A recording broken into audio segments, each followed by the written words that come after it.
Yes. So question bank के पहले 2 questions करके हम कल स्टॉप हो गए थे और हम थर्ड क्वेश्चन डिस्कस कर रहे थे। अब थर्ड क्वेश्चन को शांति से पूरा एनालाइज करते हैं कि इसका आंसर क्या लिखा जाएगा। क्या बोला था उन्होंने कल हम जो देख रहे थे कि Ram limited had purchased machinery for 1 crore. Okay. Government granted company subsidy of 40 lakhs, ठीक है, to meet the cost of machinery. Okay. The company credited the subsidy received from the state government to its profit and loss account. Comment on the above. तो पहले तो शांति से सोचो और grant को identify करो। ओके, सो पहले तुम्हें चाहिए तो वो चार्ट ही रिवाइज करते जाओ हमेशा। गवर्नमेंट ग्रांट है लेकिन ये नॉन मॉनिटरी तो है नहीं, ये मॉनिटरी है क्योंकि पैसों में मिली है। देन उसके बाद divided into 2 parts. Is it received for a specific fixed asset? The answer is yes, क्योंकि क्लियरली कल भी हमने जैसे डिस्कस किया हमें बताया गया है कि वो मशीनरी का पार्शियल कॉस्ट बेयर करने के लिए दी गई है। सो यस, ये स्पेसिफिक फिक्स्ड एसेट के लिए मिली गई है। अब स्पेसिफिक फिक्स्ड एसेट के केस में 2 मेथड्स होते हैं अकाउंटिंग की। या तो आप कॉस्ट रिडक्शन कर सकते हो या फिर मेथड नंबर 2 में सिंस ये डेप्रिसिएबल एसेट है तो आप क्या कर सकते हो, आप डेफर्ड इनकम ट्रीट करके आप उसे पी एंड एल पे ट्रांसफर कर सकते हो in the pattern of depreciation. Okay, now क्या इन दोनों मेथड में से इन्होंने एक भी मेथड यूज की है क्या? नो, ना उन्होंने कॉस्ट रिडक्शन किया, ना उन्होंने ग्रांट को डेफर्ड इनकम ट्रीट करके पी एंड एल में डाला। उन्होंने क्या कर दिया, पूरी की पूरी ग्रांट पी एंड एल में डाली। सो अगर उन्होंने पूरी की पूरी ग्रांट पी एंड एल में डाली है तो वो अलाउड ही नहीं है। तो ये आंसर आप प्रेजेंट कैसे करोगे, हमें बोला है comment on the above. So basically हम क्या बोलेंगे, ये जो हमारे अकाउंटिंग स्टैंडर्ड 12 के प्रोविजंस है आपने आइडियली उन्हें पहले लिखना चाहिए कि as per the provisions of accounting standard 12, when a monetary grant is received for a specific fixed asset, then the organization can account in either of the following, or they can account this grant received using either of the following methods. Method 1, you can reduce the cost of the asset. Method 2, grant can be credited to deferred income account and then it can be transferred to P&L on some systematic and rational basis, that is in the pattern of depreciation. Okay, nowhere accounting standard 12 allows the grant to be directly credited to P&L and thereby the accounting treatment followed or adopted by the company is incorrect. Are we clear?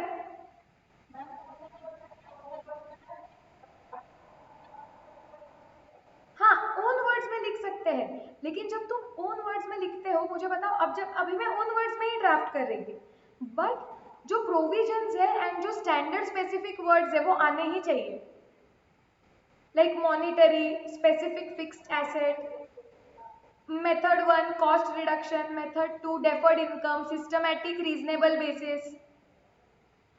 ये मेरे खुद के words नहीं है, ये standard में जो लिखा है वो वर्ड्स है। Are we clear about this? हाँ, अजम्पशन नहीं, तुम बोलोगे तुम या तो ये करो, अजम्पशन कुछ नहीं है यहाँ पे काव्या। हम बोले हैं कि सिंस मशीनरी के लिए ग्रांट मिली है तो स्टैंडर्ड आपको 2 चीजें करना अलाउ करता है, या तो कॉस्ट से रिड्यूस करो या डेफर्ड इनकम करके दिखाओ और पी एंड एल पे स्प्रेड करो। कोई भी हालत में स्टैंडर्ड आपको डायरेक्टली पी एंड एल में पूरी ग्रांट रिकॉर्ड करना तो अलाउ ही नहीं करता है। ओके, सो ऐसे हमें लिखना है।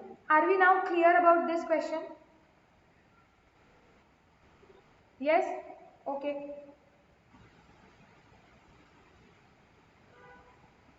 आगे जाओ फोर्थ पे। Haribhakti limited acquired the fixed asset of rupees 100 lakhs, ठीक है, on which it received a grant of rupees 10 lakhs. What will be the cost of fixed assets as per accounting standard 12 and how it will be disclosed in the financial statements?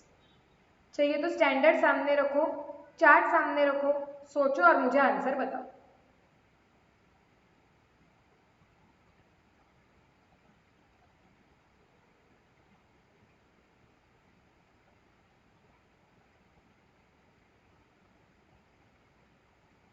Take your time, take 2-3 minutes, notebook में लिखो। क्या तुम short में लिखोगे?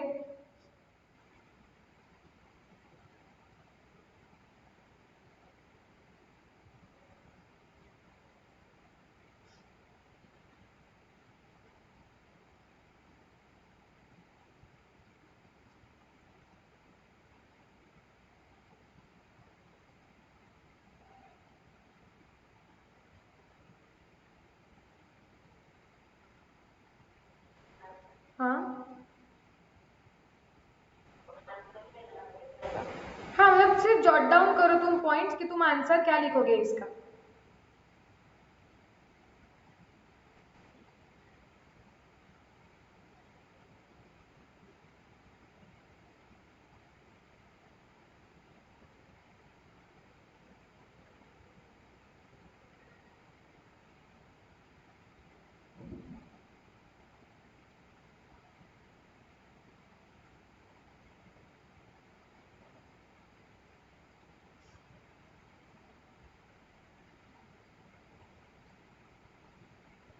Take 1 more minute।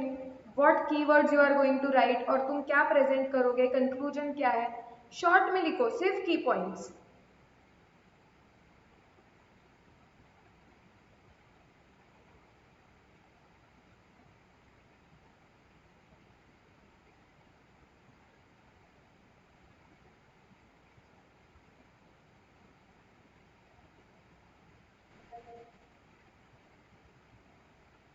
और किसी का हुआ है?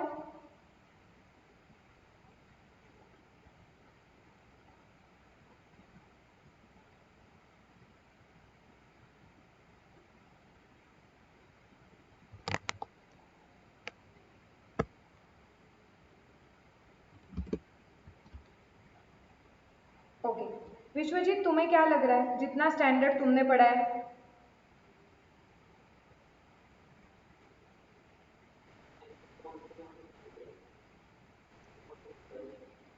मेथड 1 के हिसाब से किया है तुमने,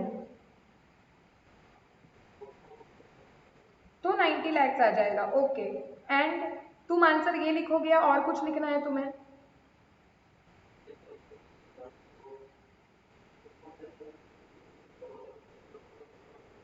हाँ, परफेक्ट।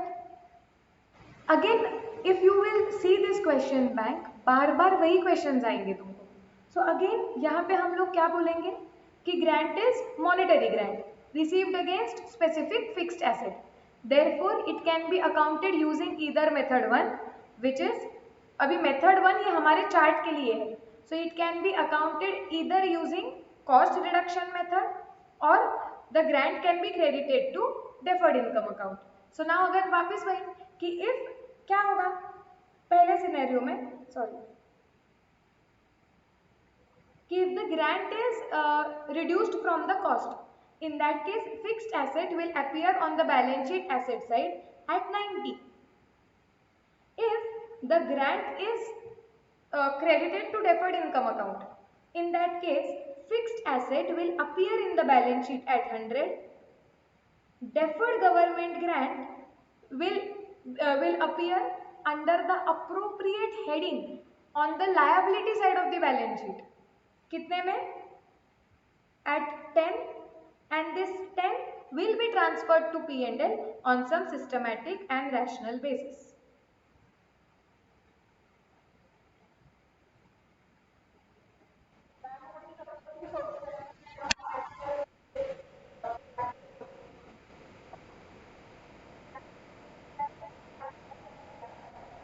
हाँ, अगर उन्होंने ऐसे बोला होता कि 5 साल एसेट की लाइफ है, तो अज्यूमिंग कि एसेट पे डेप्रिसिएशन 5 साल इक्वली लगता है, हम ये डेफर्ड गवर्नमेंट ग्रांट को 10 divided by 5 is equal to 2 per year करते थे। Perfect, correct. ओके, और क्या डाउट है? डेप्रिसिएशन, यस, डेप्रिसिएशन वैभवी तब आएगा जब वो हमें डेप्रिसिएशन निकालने कुछ कुछ डिटेल्स देंगे, जैसे एसेट की यूजफुल लाइफ क्या है, वो पीरियड क्या है, उस पे, करेक्ट। लेकिन यहाँ पे यूजफुल लाइफ दी ही नहीं है तो डेप्रिसिएशन निकालने का कोई स्कोप नहीं है। Are we absolutely clear about this? Yes, okay, let's go ahead. Gauripati set up a new factory, okay, in the backward area and purchased plant for rupees 500 lakhs for the purpose. ठीक है, purchases were entitled for the Senvat credit of rupees 10 lakhs, and also the government agreed to extend 20% subsidy for the backward area development.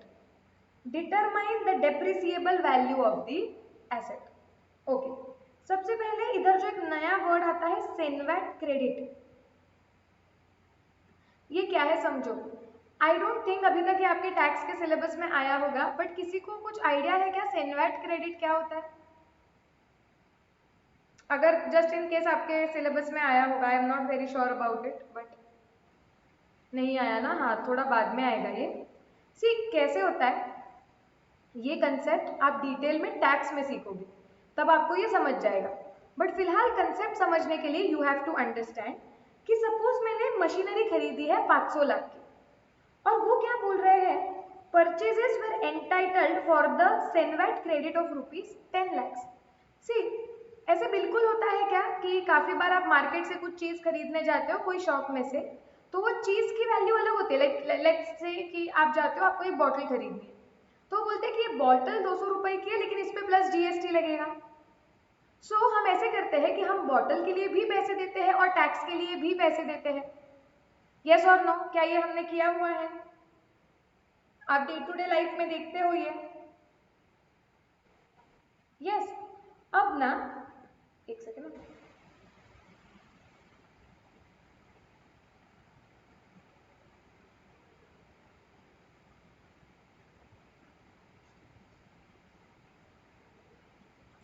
यार ये मेरे notebook को क्या issue है, मुझे समझता ही नहीं। इधर एक्टिवेटेड होता है पेन, मेरे ही नोटबुक में पेन एक्टिवेटेड नहीं है।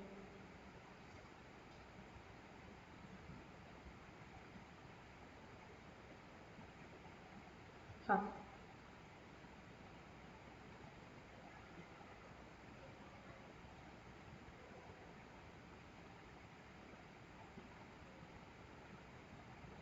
हाँ, तो हम क्या बोल रहे थे कि सपोज हम 200 रुपए का कुछ खरीद के लेके आए और हमें उस पे कुछ टैक्स पे करना पड़ा, लेट से 36 रुपीज का।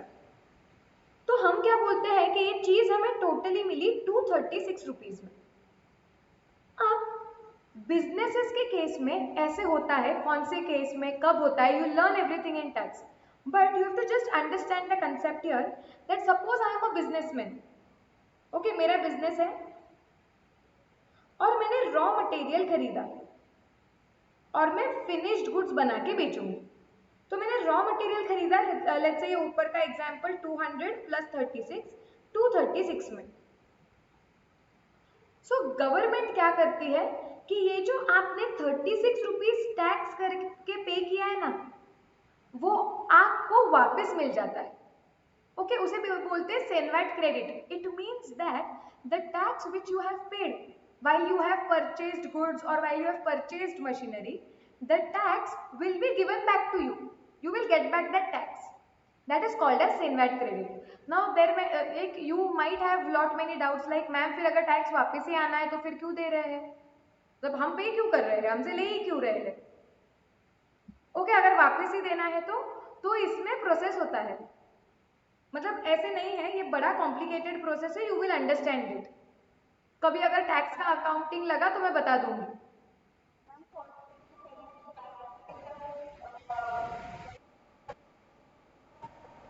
हाँ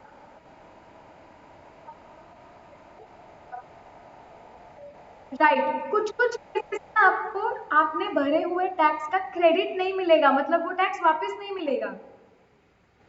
ये कहीं तो आपके मटेरियल कॉस्टिंग में आई गेस आया होगा मे बी, राइट। लेकिन कुछ कुछ बार ऐसे भी होता है कि आप जो चीज पे टैक्स पे कर रहे हो, जो चीज खरीद रहे हो, यूजुअली आप जब रॉ मटेरियल खरीदते हो तो उसके ऊपर पे किया हुआ टैक्स या फिर ये मशीनरी पे किया हुआ टैक्स, वो आपको क्रेडिट मिलता है। You have to right now just understand it means that you get it back from the government. How, why, you will understand it when you will understand GST। Okay, so अभी ये question में उन्होंने क्या बोला है हमें देखो, कि हमें 500 lakhs का हमने एक प्लांट सेटअप किया है। ये प्लांट में हमने जो परचेजेस किए हुए हैं, वो परचेजेस जो किए हैं हमने, उसमें 10 लाख रुपए तो हमें वापस मिल जाएंगे क्योंकि सेनवेट क्रेडिट मिलने वाला है। ओके, एंड ऑल्सो गवर्नमेंट हमें 20% सब्सिडी देने वाली है। Government is going to give us 20% subsidy. Now assuming कि गवर्नमेंट ग्रांट जो मिलने वाली है वो हम कॉस्ट रिडक्शन मेथड करते हैं, यूज करते हैं, तो मुझे बताओ कि आपके एसेट की डेप्रिसिएबल वैल्यू कितनी होगी। आई होप क्वेश्चन क्लियर है। You have 2 minutes, try it, solve करो, फिर डिस्कस करते हैं।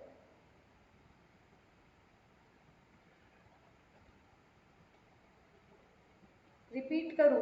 क्या रिपीट करूं वैभवी?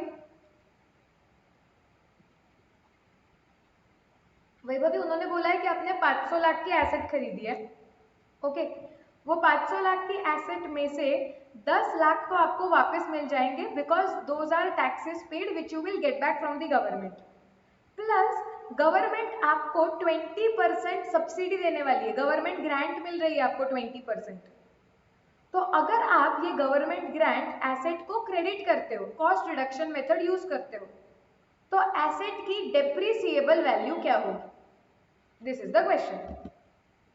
इससे ज्यादा मैं हिंट दूंगी तो मुझे ही आंसर बताना पड़ेगा।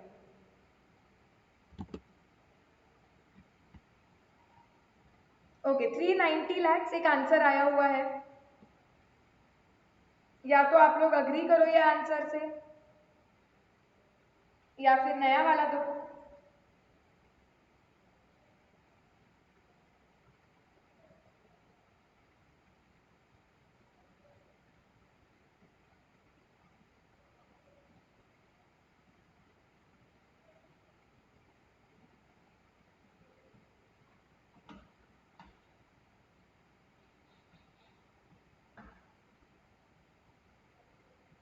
एक 392 आया है, एक 390 आया है, ओके चलो लेट्स डिस्कस। एसेट की डेप्रिशिएबल वैल्यू मतलब क्या होती है?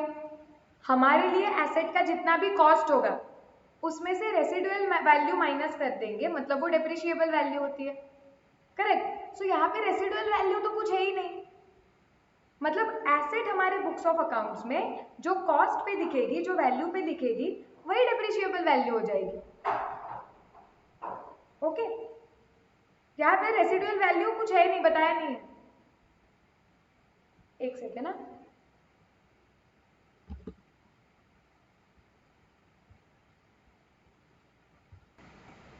Yes Kavya you Audible.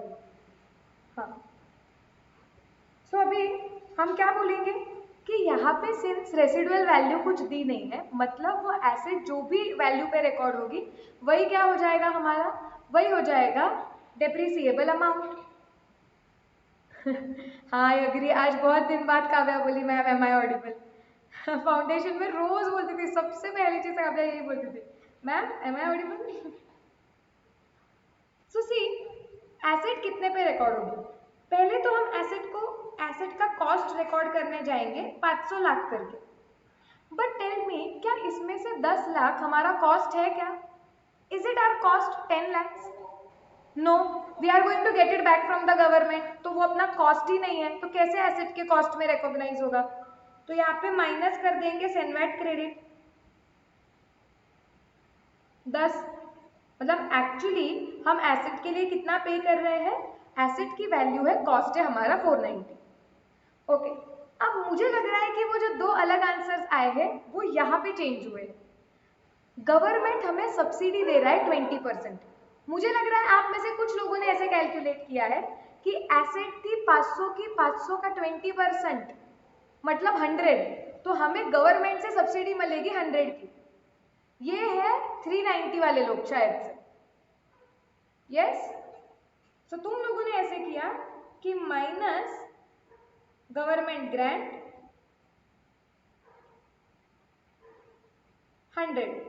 However ना यूजुअली ऐसे होगा कि गवर्नमेंट बोलेगा कि हम टैक्स छोड़ के जो एसेट की वैल्यू है उस पे तुम्हें 20% सब्सिडी देंगे ना।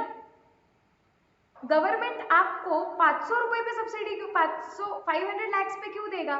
गवर्नमेंट बोलेगा कि तुम्हारा एसेट का कॉस्ट 490 ही है, 10 तो तुम टैक्स भर रहे हो, 10 लाख वो तो तुम्हें वापस ही मिलने वाला है।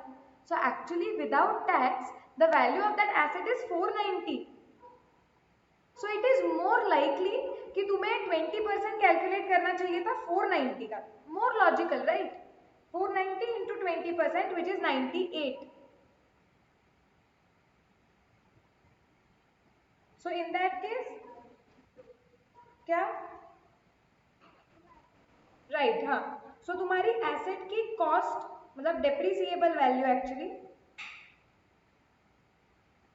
होगी 392. Conceptually clear? यस लिख लिया नोटबुक में? Shall we go ahead? Okay देखो अभी नेक्स्ट क्वेश्चन क्या है. Kripa Nidhi limited purchased a fixed asset for ₹75 lakhs. ठीक है. Which has an estimated useful life of 5 years, okay, with salvage value of 7,50,000. On the purchase of the asset, government gave company a grant of ₹15 lakhs. Pass necessary journal entries in the books of the company for first 2 years. यहाँ पे assume करो that grant is credited to cost of asset.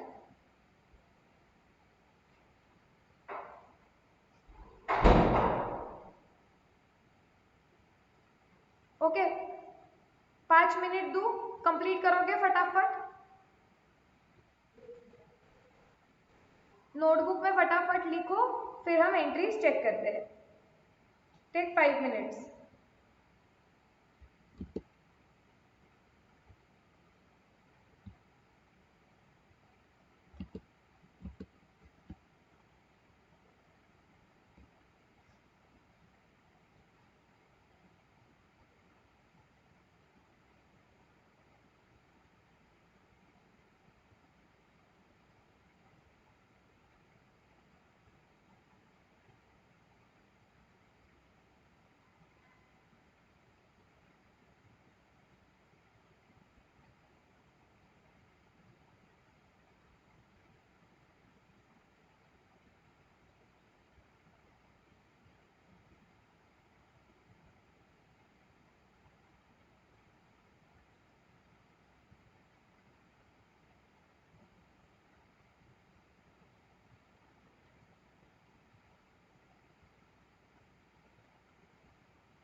हाँ ऐसे question में SLM ही assume करो.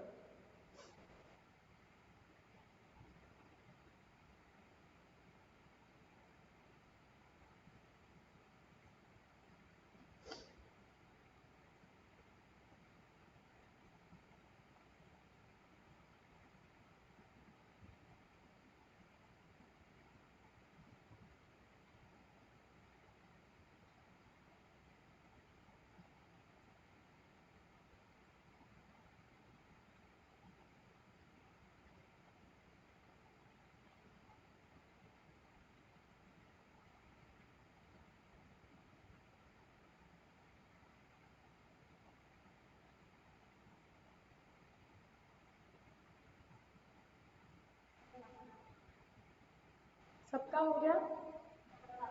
अरे great. चलो कौन बताएगा सारी एंट्रीज? योगी ने बताओगे? हाँ चलेगा. राहुल तो मैं हूँ ना.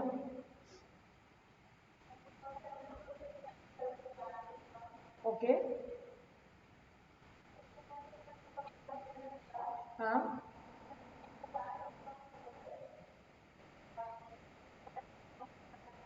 नहीं एक सेकेंड रुको. अभी बैंक अकाउंट डेबिट क्योंकि बैंक में पैसे आ रहे हैं. करेक्ट. अभी हम मेथड कौन सा यूज कर रहे हैं?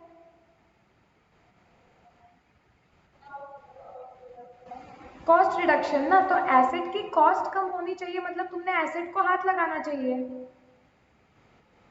Asset real account debit what comes in credit what goes out. तो टू एसेट अकाउंट आएगा यहाँ पे, राइट। हाँ, उसके बाद क्या होगा?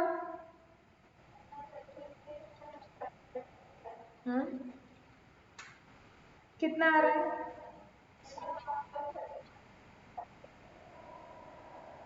हाँ करो।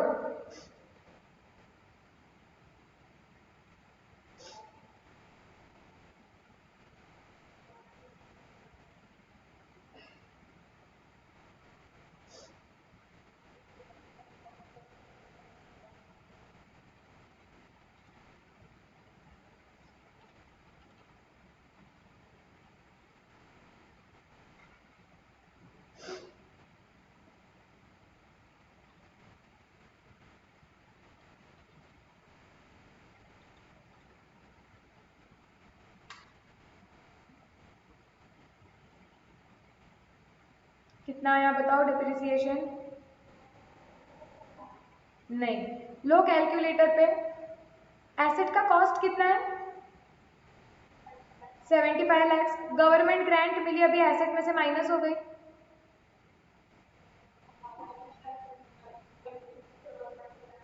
15 लाख। नहीं, 15 लाख है और माइनस 7,50,000 होगा क्योंकि वो रेसिडुअल वैल्यू है। और फिर जो वैल्यू आएगी that will be divided by 5। आवाज सबको ही ब्रेक हो रहा है? ओके, जिसको ब्रेक हो रहा है ना, तो प्लीज एक बार नेटवर्क चेक कर लो, चाहिए तो एग्जिट होके आ जाओ वापस। हम क्या बोल रहे थे, डेप्रिसिएशन कैसे कैलकुलेट होगा? 75 lakhs minus government grant of 15 lakhs minus, right, so minus residual value of 7,50,000 divided by 5 मतलब 10,50,000। ये तुम्हारी एंट्री क्या आएगी? Depreciation account debit to fixed asset. उसके बाद P and L to depreciation 1050, वो ट्रांसफर करना है। और ईयर नंबर 2 में भी सिर्फ डेप्रिसिएशन की एंट्री आएगी और कुछ चेंज नहीं हुआ है। सो डेप्रिसिएशन टू आपकी asset 10,50,000 and P and L to depreciation 10,50,000। Yes, repeat ही है, कुछ चेंज ही नहीं हुआ तो क्या करेंगे? यस, अभी नहीं, ठीक है, ये हो गया। 7 पे आ जाओ चलो। Bhava Limited purchased a machinery for rupees 25 lakhs which has an estimated useful life. So useful life कितना है? 10 years. Salvage value of 5 lakhs. Okay. On purchase of the asset, the central government pays grant of rupees 5 lakh. Past journal entries with narrations in the books of the company for the first year treating grant as deferred income. करोगे try खुद हो के? हमने ऐसा एक question किया हुआ है डेफर्ड ग्रांट का। यस, चलो।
डन,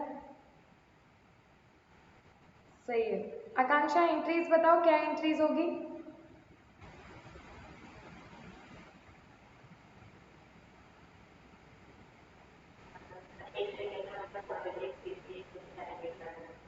निकाल दो।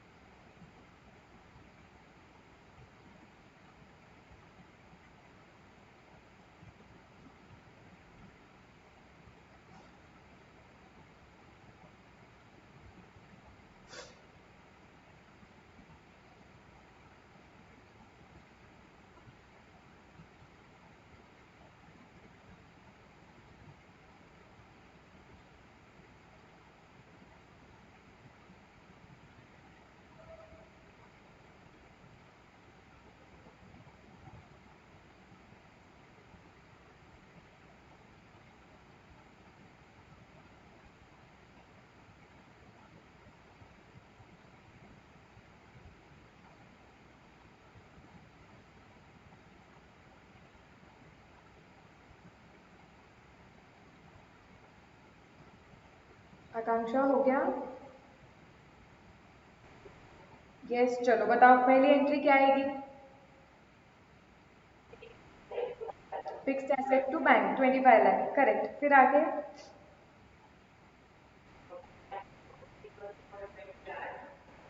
Bank to deferred government grant 5 lakh, correct. उसके बाद?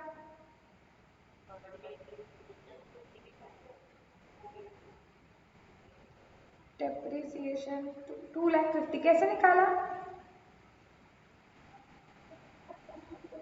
2 लाख आएगा ना, क्योंकि आकांक्षा सैल्वेज वैल्यू भी तो माइनस होगी।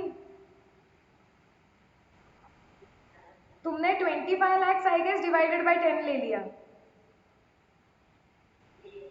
25 लाख माइनस रेसिडुअल वैल्यू, क्योंकि वो अपनी कॉस्ट है ही नहीं, तो 25 लाख माइनस 5 लाख तो 20 लाख डिवाइड बाय 10 मतलब 2 लाख।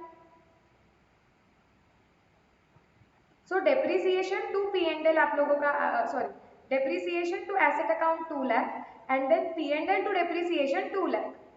ये क्लियर? यस। उसके बाद और क्या करना पड़ेगा? Deferred income to P and L कितना आएगा वो? 50,000, करेक्ट। क्योंकि अगर एसेट का कॉस्ट 10 साल पे इक्वली बढ़ रहा है तो हमें डेफर्ड इनकम भी 10 साल पे इक्वली बांटनी पड़ेगी।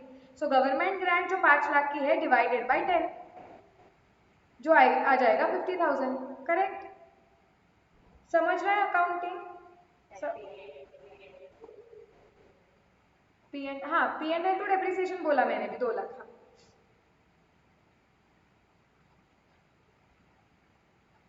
Okay, now let's go to question number 8. Now this is very good question. इसको आपके मतलब तुम 5 स्टार मार्क कर सकते हो। क्यों मैं बताती हूँ, बिकॉज इससे गवर्नमेंट ग्रांट का कंसेप्ट बहुत जबरदस्त क्लियर होता है। आई डोंट नो वेदर ऐसा सिमिलर क्वेश्चन एग्जाम में आएगा या नहीं आएगा। यूजुअली ये थोड़ा हायर कैटेगरी का क्वेश्चन है, इसका लेवल थोड़ा हाई है ये क्वेश्चन का, तो आई डोंट नो वेदर ये आएगा कि नहीं, बट इट्स माई रिस्पॉन्सिबिलिटी कि तुम्हें एग्जाम के लिए नहीं एज अ सीए तैयार करना है, करेक्ट। सो ये जब हम डिस्कस करेंगे ना तो गवर्नमेंट ग्रांट अकाउंटिंग स्टैंडर्ड 12 के बहुत अच्छे प्रैक्टिकल कंसेप्ट आपको समझेंगे, क्योंकि हम जो अभी सिर्फ बुक्स में जो क्वेश्चन कर रहे हैं प्रैक्टिकल लाइफ में सिर्फ उतने थोड़ी आने वाले हैं। So very interesting question and very good question, सिर्फ मुझे फोकस सबका एकदम हाई चाहिए। ठीक है, पहले क्वेश्चन पढ़ते हैं। हाँ, Madhukar limited purchased a machinery costing ₹250 lakhs on 1st January 2016. ठीक है, the company charges WDV depreciation on the asset. Okay, the asset has so depreciation WDV method पे लगता है। अब तक हमने क्वेश्चन में यूजुअली SLM देखा है। The asset has an estimated life of 15 years, 15 साल तक चलेगी with a scrap value of 25 lakhs. Okay.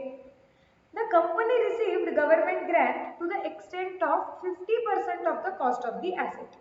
ठीक है, एसेट के 50% हमें मिला है।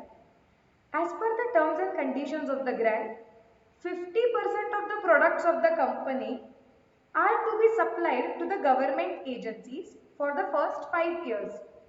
तो वो क्या बोल रहे हैं कि गवर्नमेंट ने हमें ग्रांट दी है जो है एसेट के कॉस्ट का 50%। जब गवर्नमेंट ने हमें ये ग्रांट दी तो गवर्नमेंट ने कुछ टर्म्स एंड कंडीशंस रखे। अब वो क्या टर्म्स एंड कंडीशंस है, वो बोल रहे हैं, अच्छी तरीके से पढ़ो, 50% products of the company, company के जितने भी प्रोडक्ट है उसके 50% वो कंपनी ने सप्लाई करने हैं गवर्नमेंट के एजेंसीज को पहले 5 साल के लिए, at a price 20% below the average market price. So market में जितनी भी प्राइस होगी वो प्रोडक्ट की, उससे 20% कम भाव पे वो प्रोडक्ट्स, मतलब जितना भी कंपनी बनाती है उसका 50% प्रोडक्शन उन्हें गवर्नमेंट एजेंसीज को देना है। ये एक टर्म्स एंड कंडीशंस में से ये एक कंडीशन है फॉर गवर्नमेंट ग्रांट। क्लियर इधर तक? क्वेश्चन समझ रहा है? Yes, okay. Now average market price of the products for the 5 accounting years 14, 15, 16, 17 and 18, ये 5 साल में वो प्रोडक्ट की मार्केट प्राइस क्या थी? 300, 320, 340, 360, 380, ठीक है। Production capacity was 1 lakh units per annum, ठीक है। एंड कैपेसिटी यूटिलाइजेशन, मतलब कंपनी की कैपेसिटी थी 1 lakh per annum, per year, लेकिन इसमें से कंपनी ने कितनी कैपेसिटी यूटिलाइज की? तो पहले 5 साल में 50%, 60%, 60%, 70%, 80% रिस्पेक्टिवली, ठीक है। How do you allocate the government grant systematically if the company decides to treat the grant as deferred income? Show the amounts in respect of the first 5 years. पहले question को quickly summarise करते हैं, फिर हमें सोचना क्या है ये देखते हैं। क्वेश्चन में क्या समझा है कि एक कोई तो कंपनी है, उन्होंने एसेट खरीदी है, वो एसेट की वैल्यू थी 250 लाख, ठीक है। इसमें से 50% जो 50% जो कॉस्ट है वो गवर्नमेंट ने हमें ग्रांट करके दे दिया। जब ये ग्रांट करके दे दिया तो गवर्नमेंट ने हमें क्या बोला है कि कंडीशन है कि आप जितने भी प्रोडक्ट्स, जितना भी प्रोडक्शन करोगे उसका 50% आप हमें बेचोगे, गवर्नमेंट को, गवर्नमेंट एजेंसीज को, और मार्केट में जो भाव चल रहा है उससे 20% कम पे। ओके, क्वेश्चन आपको पूछ रहा है कि ये जो गवर्नमेंट ग्रांट मिली है, अगर आपने पहले उसे डेफर्ड इनकम करके ट्रीट किया तो उसकी अकाउंटिंग ट्रीटमेंट कैसी होगी, P&L पे कितना वैल्यू जाएगा and so on. Question clear है क्या? यस, डायरेक्टली ऐसे विदाउट मेरी हेल्प ऐसे एकदम ही सोचोगे तो थोड़ा सा कंफ्यूजन होगा, क्योंकि ऐसा क्वेश्चन हमने अभी तक देखा नहीं है। तो थोड़ा सा सोचते हैं, अकाउंटिंग करते वक्त हमेशा ये सोचो कि ट्रांजैक्शन का सब्सटेंस क्या है। इसका मतलब है कि ट्रांजैक्शन की फाइनेंशियल रियलिटी समझो, उसके ऊपर से अकाउंटिंग इजी होता है। जैसे रियलिटी यहाँ पे क्या है, बेसिकली हमें लगेगा कि आप बोलोगे कि मैम इतना कुछ तो डिफिकल्ट नहीं लग रहा है, उन्होंने बोला है डेफर्ड इनकम है तो 250 लाख का 50% ले लो, वो डेफर्ड गवर्नमेंट ग्रांट में डाल दो, ओके। और फिर क्या करो, जो डेप्रिसिएशन निकालो मैम, और डेप्रिसिएशन के परसेंटेज में वो जो 250, रुको ऐसे नहीं समझेगा, प्राइमरीली आपको लगता क्या है कि एसेट की कॉस्ट है 250, ठीक है। ये 250 का 50% कितना आएगा? 125। ये गवर्नमेंट ग्रांट है तो मैम ये डेफर्ड इनकम में जाने दो, और मैम वो एसेट पे जो लगने वाला डेप्रिसिएशन है वो डेप्रिसिएशन हम कैलकुलेट करते हैं, और वो डेप्रिसिएशन के रेशो में ये 125 को P&L पे डाल देते हैं। क्या ये लॉजिकल लगता है क्या जितना हमने पढ़ा है उसके ऊपर से?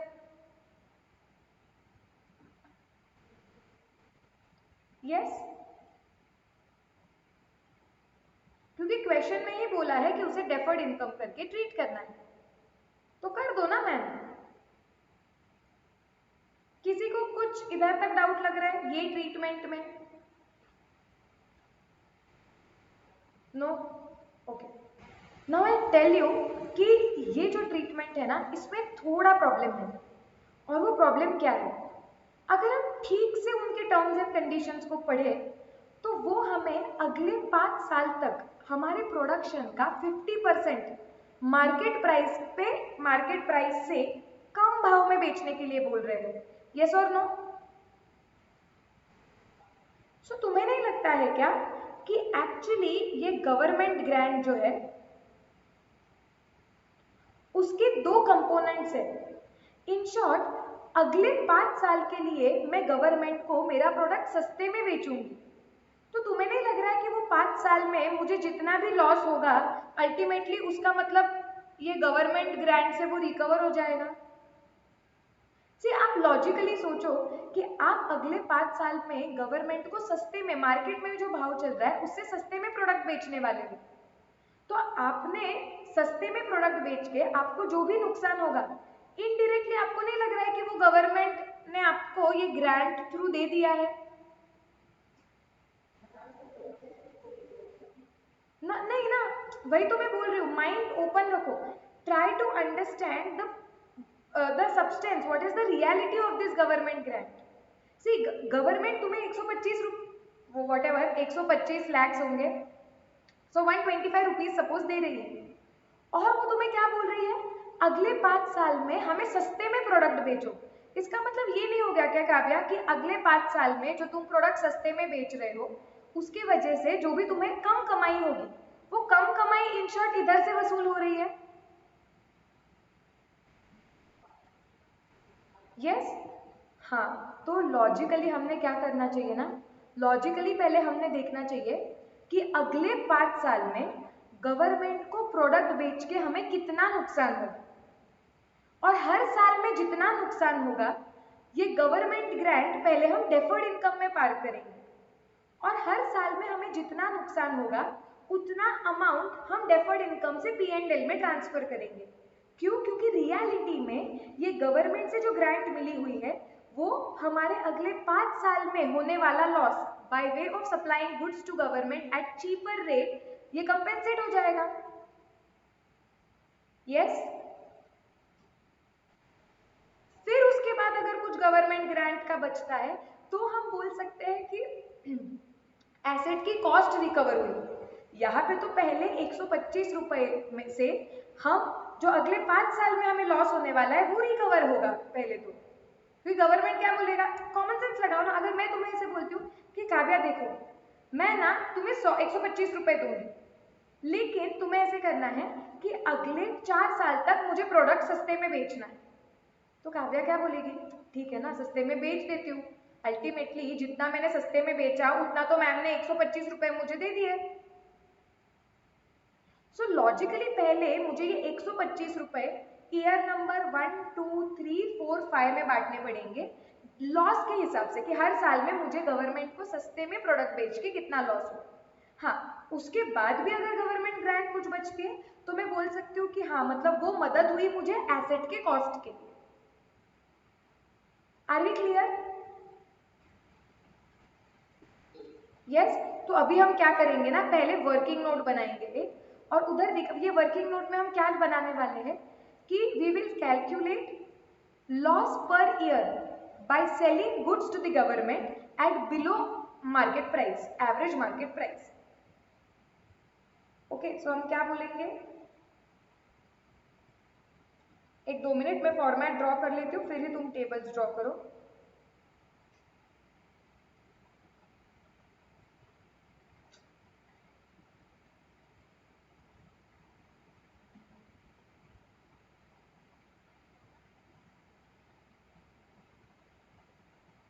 Calculation of loss by selling products to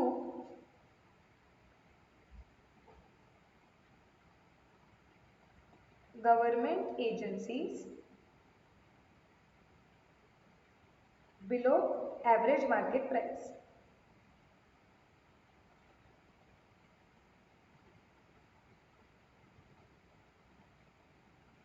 okay, अब इसमें हमें क्या निकालना पड़ेगा, सबसे पहले मुझे निकालना पड़ेगा कंपनी कितना प्रोड्यूस करेगी, प्रोडक्शन। वो प्रोडक्शन का 50% जाएगा गवर्नमेंट को, सो प्रोडक्ट्स फॉर गवर्नमेंट, और जितने गुड्स गवर्नमेंट को जाएंगे उसके ऊपर मुझे लॉस होगा, तो 20% of market price and then loss. Clear है क्या? ये कॉलम्स क्या है?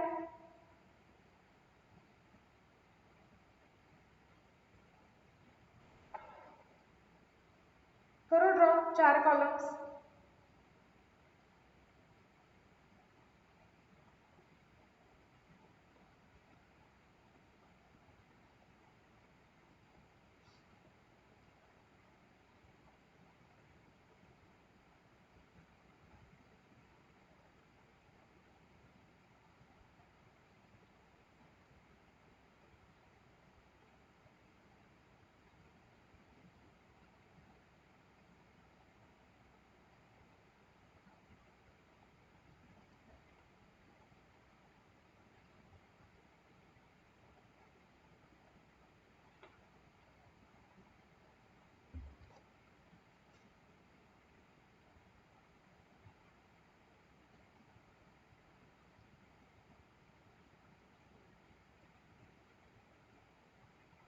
हो गया?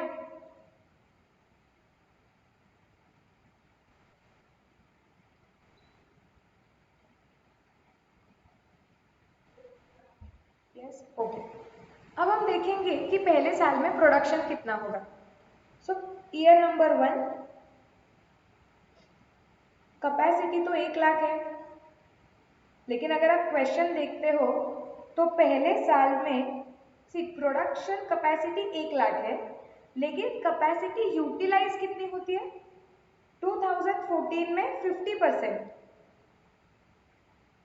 सो 1 लाख इंटू 50% कितना आएगा? मतलब 50,000 यूनिट्स।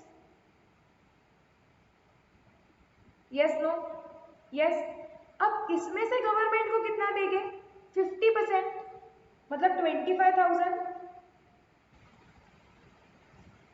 2014 में एवरेज मार्केट प्राइस कितनी होगी?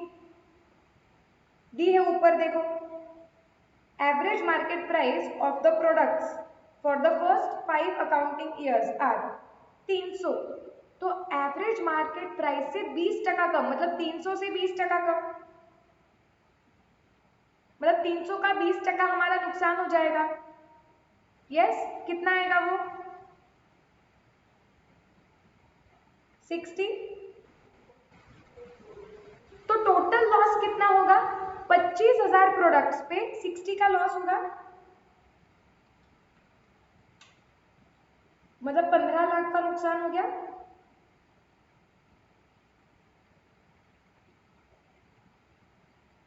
यस।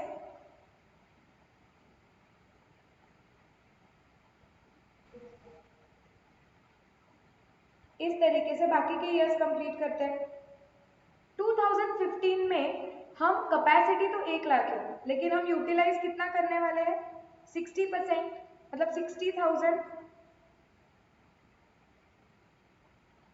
गवर्नमेंट को जाएगा 50%, मतलब 30,000। एवरेज मार्केट प्राइस कितना है? 320। सो 320 का 20% कितना आता है? 64। तो लॉस कितना होगा? 64 इंटू 30,000, 19,20,000। आ रहा है क्या? सेम होगा 2016 में, क्योंकि 2016 में भी 60,000 60% कैपेसिटी यूज करेंगे, तो गवर्नमेंट को 30,000 बेचना पड़ेगा। एवरेज मार्केट प्राइस 340 है, सो 340 का 20%, 68। सो 68 इंटू 30,000, 20,40,000 का लॉस, राइट? 2017 देख लो, कितना परसेंट कैपेसिटी यूज करने वाले हैं? 70। मतलब इधर 70,000 गुड्स बनाएंगे, 50% मतलब 35,000 गवर्नमेंट को जाएगा। एवरेज मार्केट प्राइस है 360 इंटू 20%, मतलब 72 का नुकसान होगा, इंटू 35,000, मतलब 25,20,000।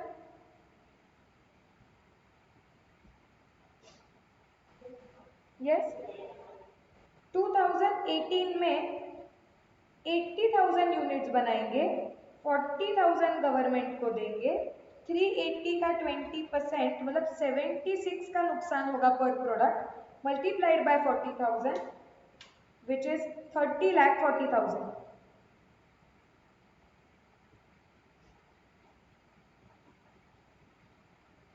मतलब हर साल में गवर्नमेंट को प्रोडक्ट बेच के कितना नुकसान होने वाला है वो हमने निकाला।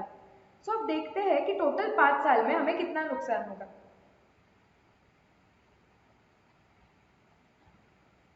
निकालो इस चीज की टोटल।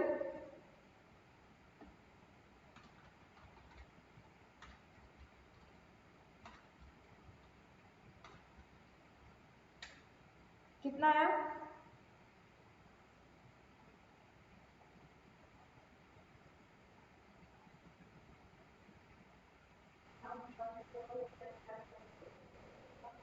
करेक्ट, 1,10,20,000।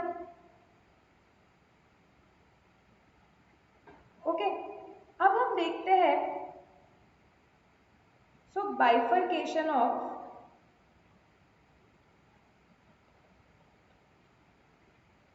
Government grant. सो अभी ये जो गवर्नमेंट ग्रांट मिली है इसको बाइफरकेट करेंगे कि कितनी गवर्नमेंट ग्रांट ये लॉस के लिए मिली हुई है, क्या कुछ गवर्नमेंट ग्रांट बची है हमारे लिए जो हमारे मशीनरी के कॉस्ट के लिए मिली हुई है।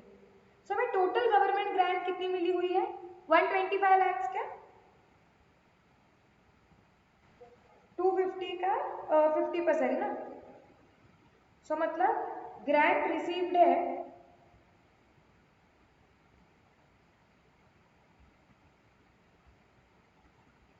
125 लाख, मतलब 1,25,00,000।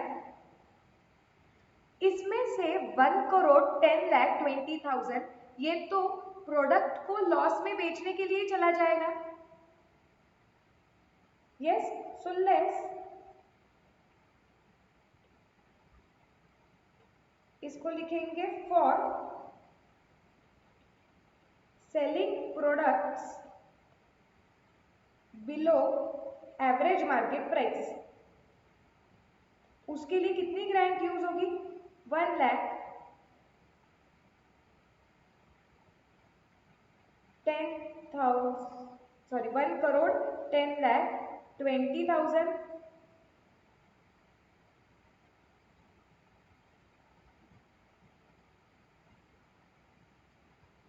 मतलब मुझे बताओ कितनी ग्रांट अभी भी हमारे पास बची है?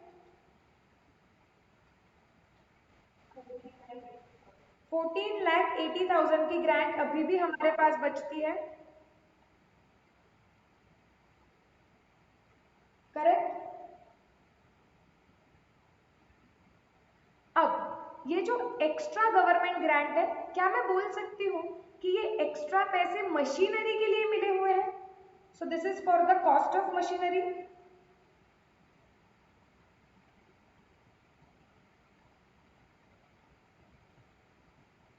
Yes,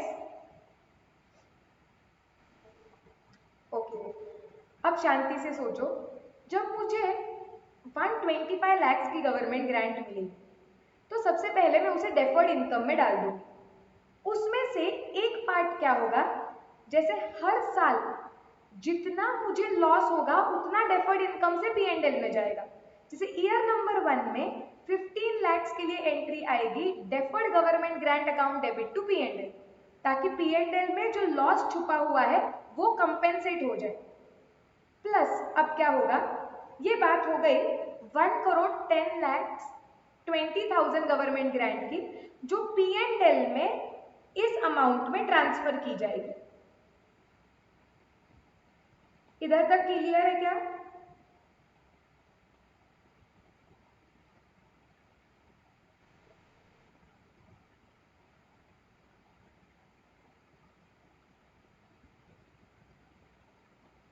right. अभी वो डेफर्ड इनकम अकाउंट में 14,80,000 की और गवर्नमेंट ग्रांट पड़ी है जो एसेट के कॉस्ट के लिए है। मुझे बताओ ये 14,80,000 का ट्रीटमेंट क्या होना चाहिए जो डेफर्ड इनकम में पड़ा हुआ है, विच represents that amount is received for the cost of the asset.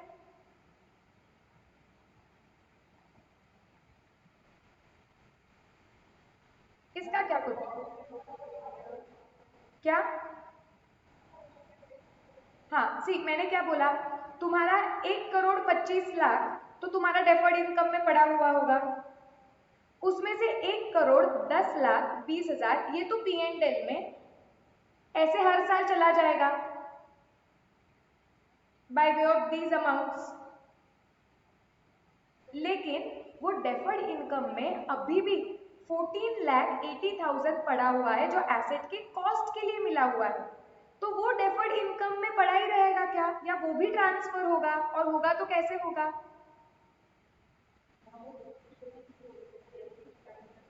Perfect, क्योंकि सिंस 14,80,000 ये एसेट के कॉस्ट को रिप्रेजेंट करता है। ओके वो एसेट के कॉस्ट के लिए मिला हुआ है, इसका मतलब वो पी एंड एल में जाएगा लेकिन डेप्रिसिएशन के पैटर्न में। यस तो क्या मुझे उसके लिए डेप्रिसिएशन का पैटर्न निकालना पड़ेगा, क्योंकि यहाँ पे एकदम इजी नहीं है डेप्रिसिएशन का पैटर्न, क्योंकि एसएलएम नहीं है, एसएलएम होता तो हर साल सेम डेप्रिसिएशन जाता है, बट यहाँ पे हर साल सेम डेप्रिसिएशन नहीं जाने वाला है, डब्ल्यूडीवी मेथड से जाने वाला है। इसके लिए अकाउंटिंग एंट्री करने के लिए मुझे पहले देखना पड़ेगा कि पहले 5 साल की एक सेकेंड ना, उन्होंने बोला show account amounts in respect of first 5 years, तो पहले 5 साल डेप्रिसिएशन का पैटर्न क्या होगा वो देखना पड़ेगा, और उस हिसाब से 14,80,000 पहले 5 साल में पी एंड एल में कैसे जाएगा वो निकालना पड़ेगा। यस और नो? समझा मैंने क्या बोला इधर तक पक्का? यस तो पहले हम डेप्रिसिएशन निकालते हैं। सो हम यहाँ पे लिखते हैं next working note, that is calculation of depreciation for first 5 years. Okay. So year number 1, 2, 3, 4, 5.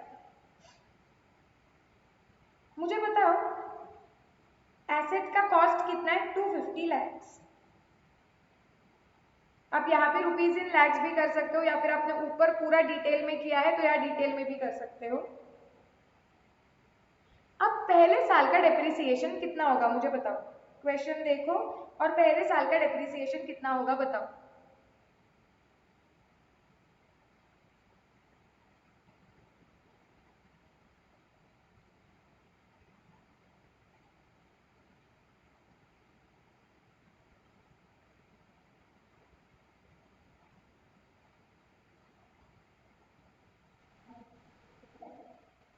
$15 lakh.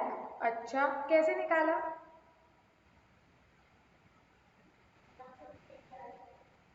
निकाला कैसे बताओ?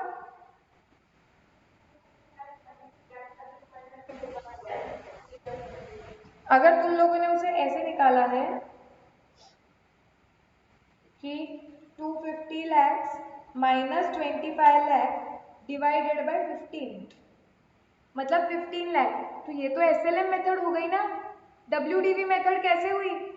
तुम क्या कर रहे हो, एसेट का कॉस्ट 15 साल पे इक्वली डिवाइड कर रहे हो, तो ये डब्ल्यूडीवी मेथड कैसे, ये तो एसएलएम हो गई।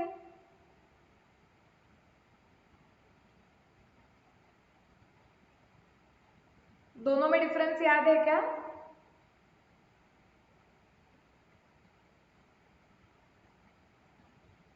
मुझे बताओ क्या तुम्हें क्वेश्चन में डब्ल्यूडीवी मेथड पे डेप्रिसिएशन लगाने के लिए रेट दिया है क्या?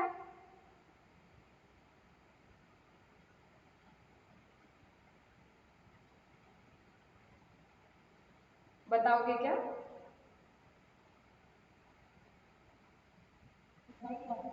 नहीं, तुम जो कर रहे हो वो तो एसएलएम मेथड है, क्योंकि वो कॉस्ट तुम 15 साल पे इक्वली डिवाइड कर रहे हो। तो डब्ल्यूडीवी मेथड में क्या होता है, पहले साल का डेप्रिसिएशन लगेगा, उसके बाद जो वैल्यू आएगी सेकेंड ईयर का डेप्रिसिएशन उस पे लगेगा। याद आया क्या?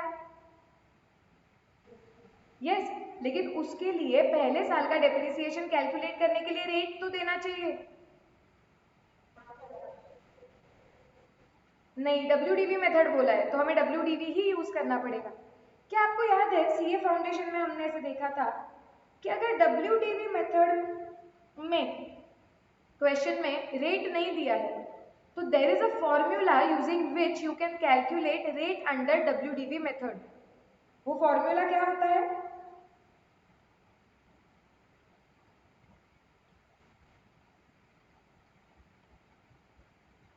One minus nth root of residual value divided by cost. ये फॉर्मूला यूज करके तुमने WDV मेथड में डेप्रिसिएशन कौन से रेट पे लगाना चाहिए ये पता चलता है।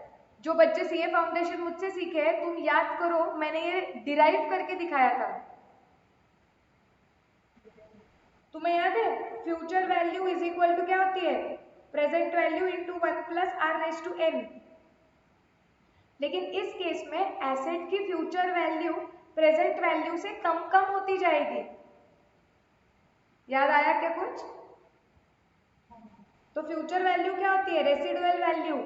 रेसिडुअल वैल्यू कैसे निकलेगी? तुम्हारी परचेज प्राइस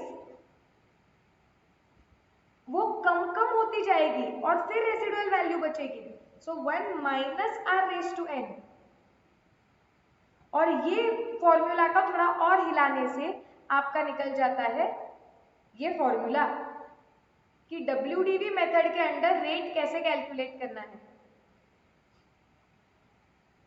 सो यहाँ पे if you see residual value divided by purchase value और purchase cost is equal to 1 minus are raise to N.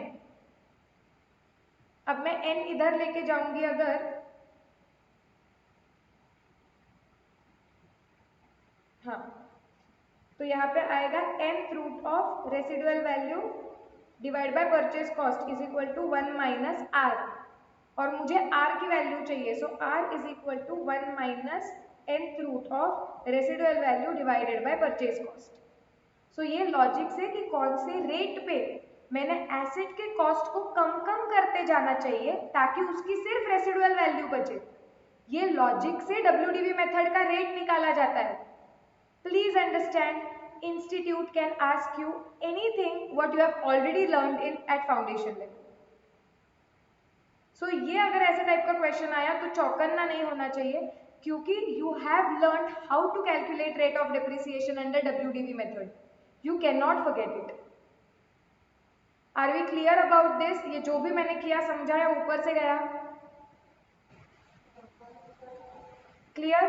तो यहाँ पे 1 माइनस nth मतलब 15th रूट। रेसिडुअल वैल्यू कितनी है क्वेश्चन में? 25 lakh. 25 lakh divided by cost of 250। R कितना निकलता है बताओ मुझे, देखते किसको याद है।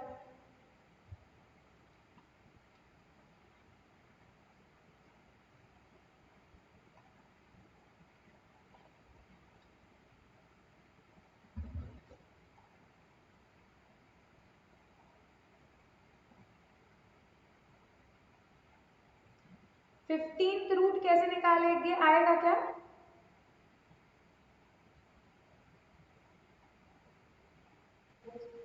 यस, निकालो देखते रेट किसका आता है।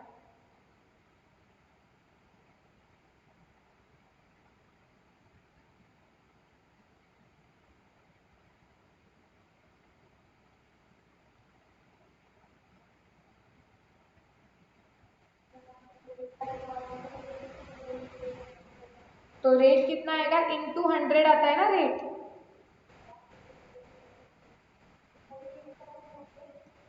14.22% आ रहा है क्या? ओके, कैसे निकाला? 25 डिवाइडेड बाय 250। चेक करो मेरे स्टेप्स मुझे याद है क्या, क्योंकि ये 15th रूट अभी मैंने नहीं निकाला है। ये सब एग्जाम लाइफ में निकालते हैं, प्रैक्टिकल लाइफ में तो एक्सेल में हो जाता है। सो 0.1 आ गया, फिर अंडर रूट 12 टाइम्स,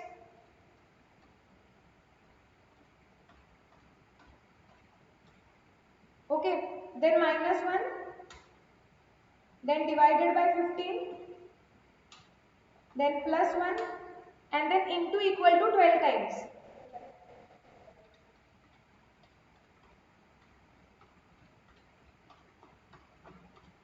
तो कुछ 0.85 आता है, लेकिन वो इसका वैल्यू आया, 1 माइनस करना पड़ेगा। सो 1 माइनस वो करके आएगा 0.14226। मुझे रेट चाहिए तो मल्टीप्लाइड बाय 100। तो तुम फॉर्मूला में अगर चाहिए तो इधर इंटू 100 लिख सकते हो।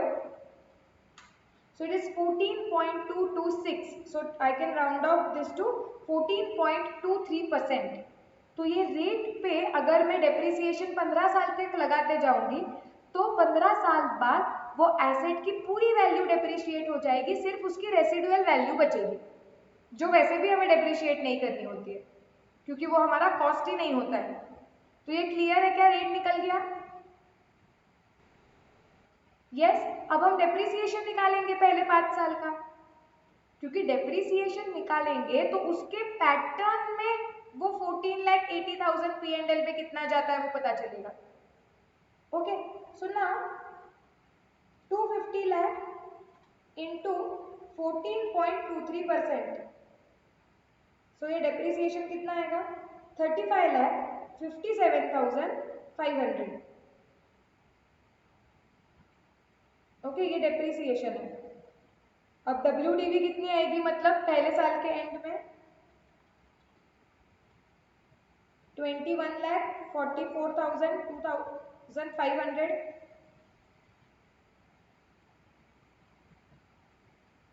करोड़ 14,42,500। ओके, अब इस पे डेप्रिसिएशन लगेगा अगले साल का। ओके, कितना आएगा?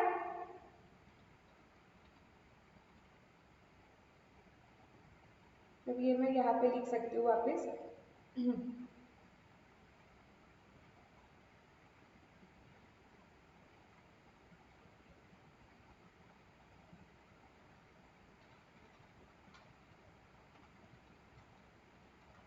टेबल कंप्लीट करते जाओ और वैल्यूज मेरे साथ मैच हो रही है क्या देखो।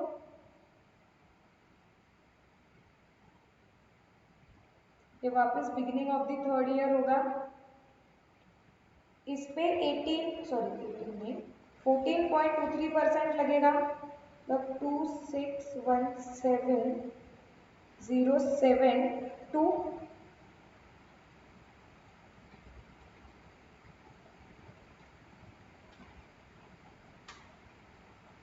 15774 160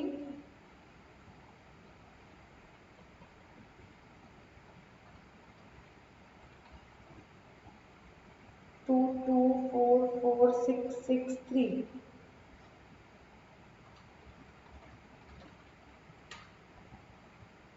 13529 497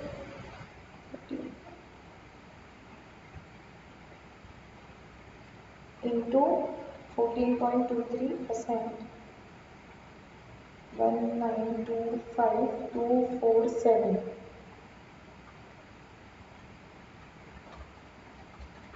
आपके वैल्यूज मेरे साथ मैच हो रहे हैं क्या?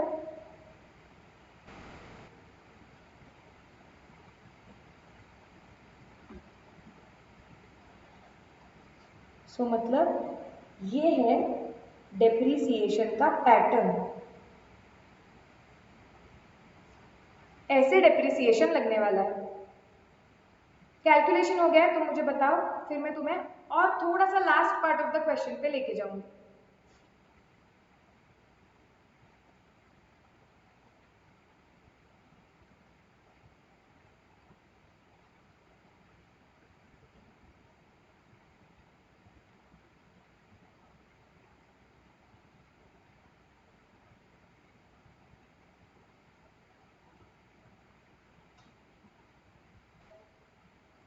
डन?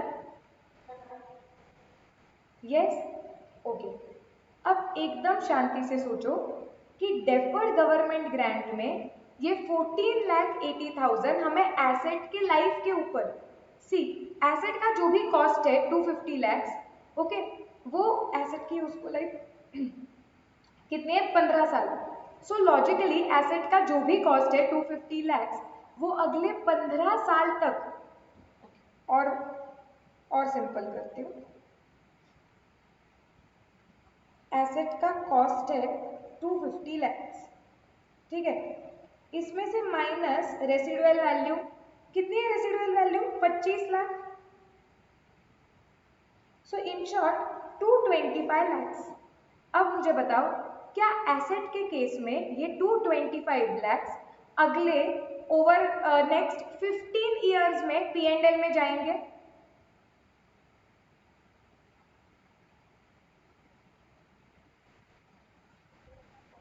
यस, लॉजिकली पट रहा है क्या कि एसेट खरीदी थी 250 में, उसमें से 25 तो एसेट को बेच के वापस आ जाएंगे। सो एसेट का जो डेप्रिसिएबल अमाउंट है 225 लैक्स, ये एसेट का कॉस्ट अगले 15 साल में P&L में जाएगा, जो भी डेप्रिसिएशन है वैसे। यस और नो? यस, इसका मतलब ये जो 14,80,000 हमें गवर्नमेंट ग्रांट मिला हुआ है, ओके, एसेट की कॉस्ट के लिए, लॉजिकली ये भी 15 साल में बटना चाहिए, P&L में जाना चाहिए ओवर 15 ईयर्स। यस, कौन से पैटर्न में जाएगा? डेप्रिसिएशन के पैटर्न में। सो अब मैं एक वर्किंग नोट बनाऊंगी, दैट इज, समझ जाएगा आपको, एक सेकेंड रुको। Calculation of amount to be transferred or grant to be transferred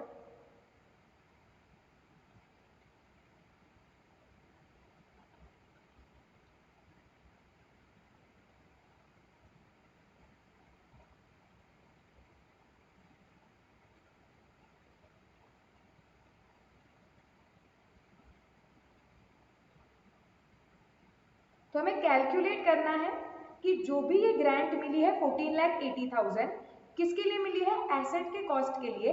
वो पहले 5 साल में P&L में कैसे जाएगी?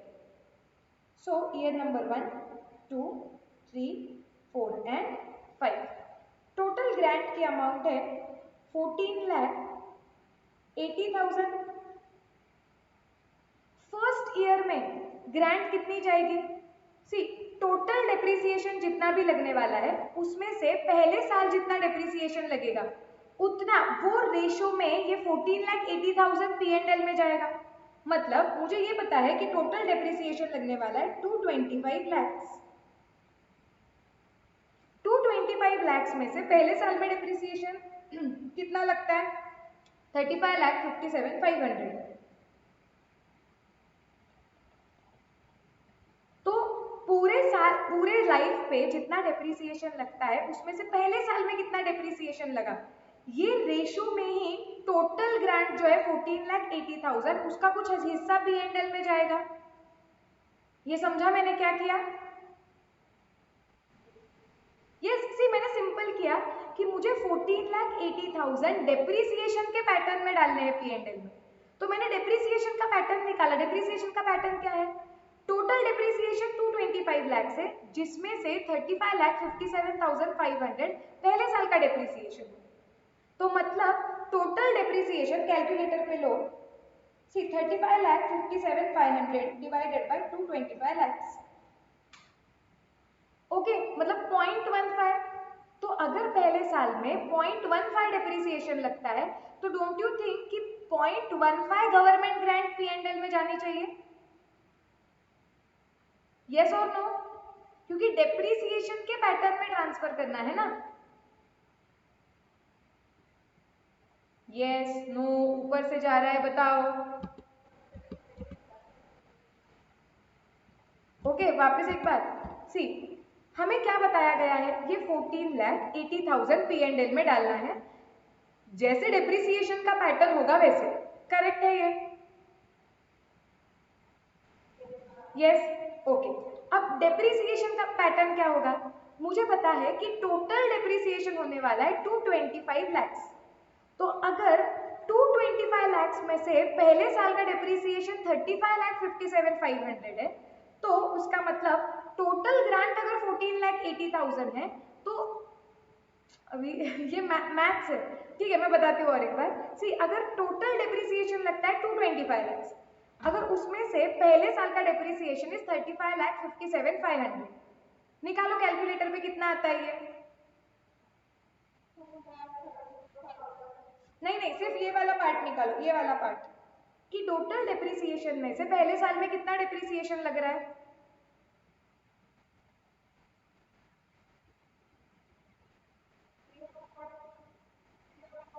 0.15। तो मुझे ये बताओ, अगर पहले साल में 0.15 टोटल डिप्रिसिएशन का 0.15 डिप्रिसिएशन लगता है, तो डजंट इट मेक सेंस कि टोटल ग्रांट का भी 0.15 ही P&L में जाना चाहिए,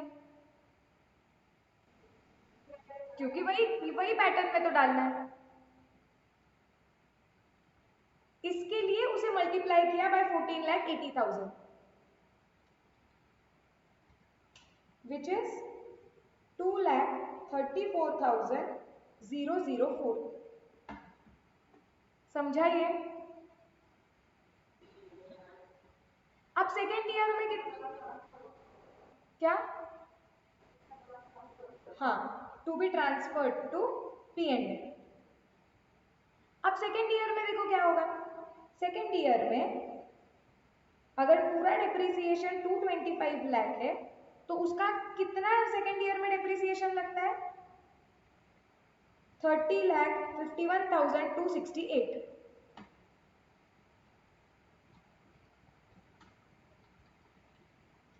विच इज 0.13, राइट। तो वही उतना ही परसेंटेज का ग्रांट भी जाना चाहिए।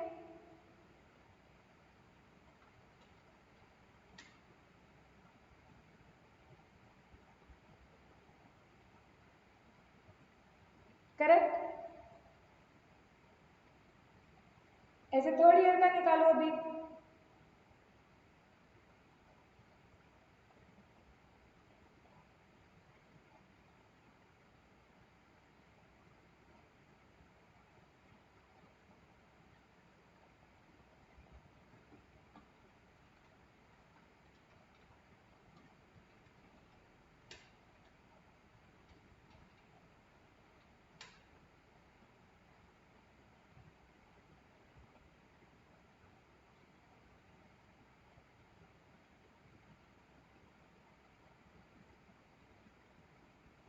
निकल रहा है क्या?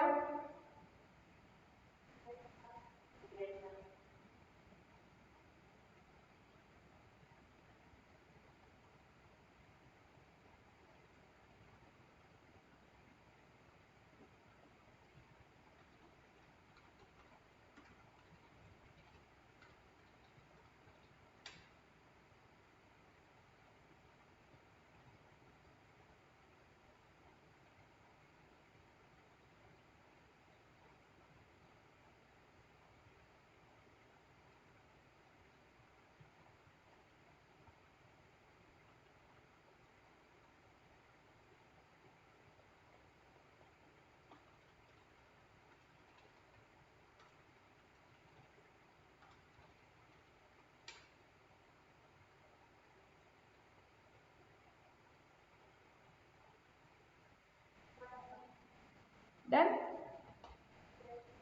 ओके, तो हमने ग्रांट का ट्रीटमेंट प्रॉपर देख लिया।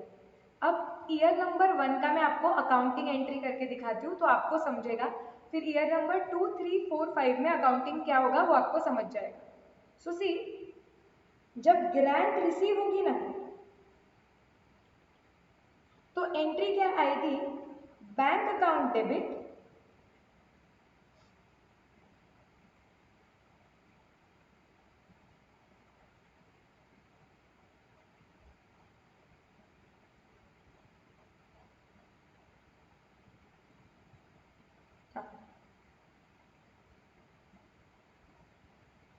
To deferred government grant,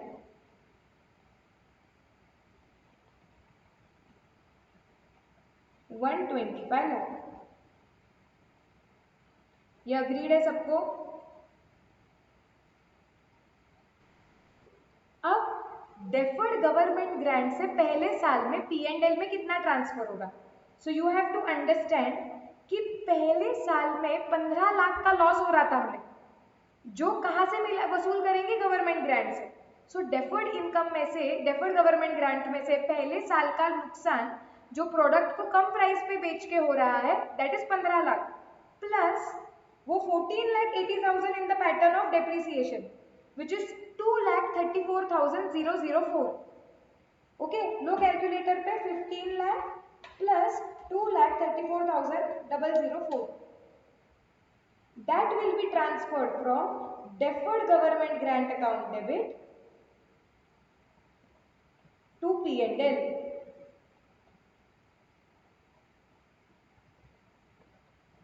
$17,34,004। Okay, so in short हर साल जो ऊपर के टेबल में हमें लॉस होने वाला है वो, और प्लस वो 14,80,000 का डेप्रिसिएशन का पैटर्न जो हमने निकाला वो, दैट इज द अमाउंट जो डेफर्ड ग्रांट से P&L में ट्रांसफर होगी। Are we clear?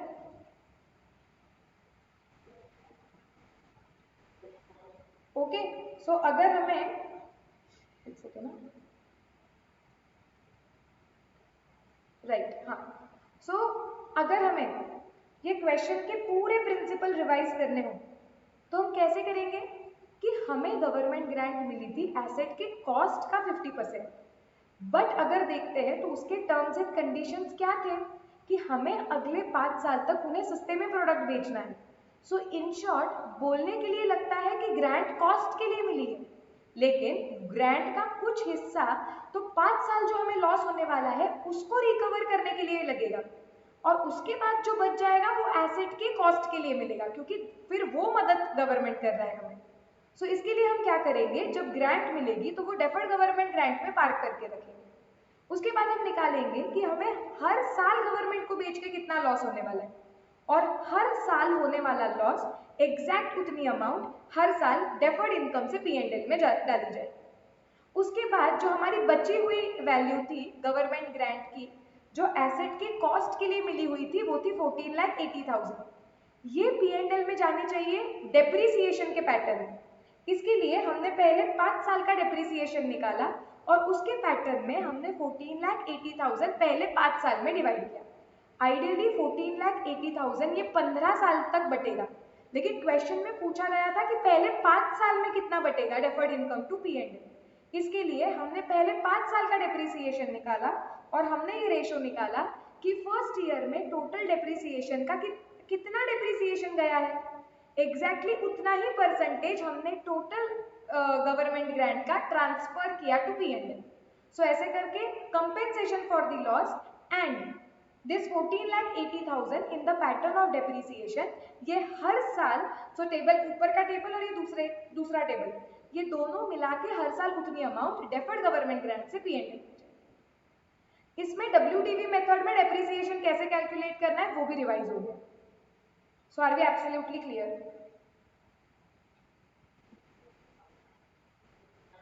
किसी को कोई डाउट?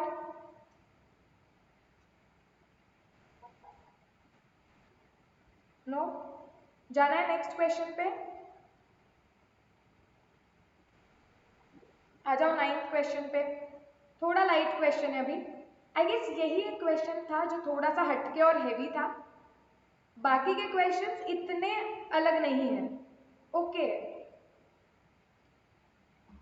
9th देखो, a company receives a grant from the state government as compensation for loss of stocks due to unseasonal floods.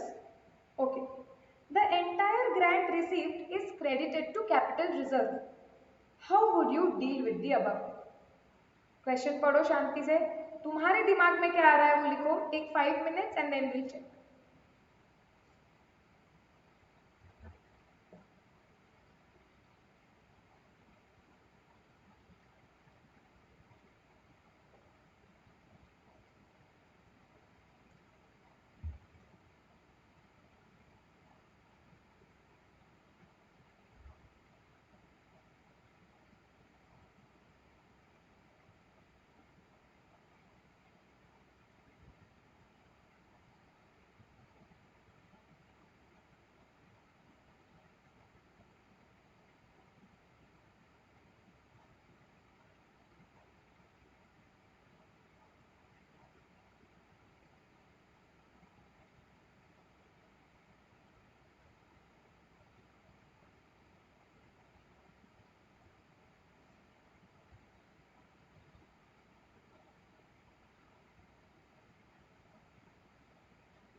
हाँ,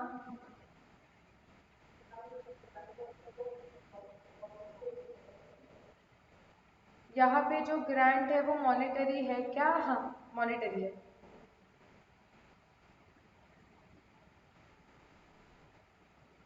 okay, Vishwajeet बोल रहा है कि मैम तो उनका जो ट्रीटमेंट दिया है कैपिटल रिजर्व वो करेक्ट है क्या?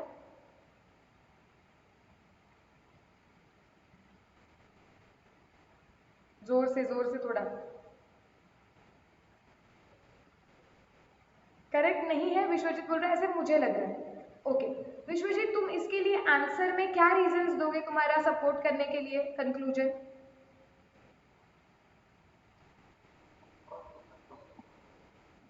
लॉस रिकवर हो रहा है, ओके। बट सी सोच करेक्ट डायरेक्शन में रहे हो, लेकिन आंसर प्रेजेंटेशन पे मार्क्स मिलेंगे, करेक्ट? तो प्रेजेंट क्या करोगे? भले नोटबुक सामने रखो, बट पॉइंट क्या लिखोगे? हाँ बोलो।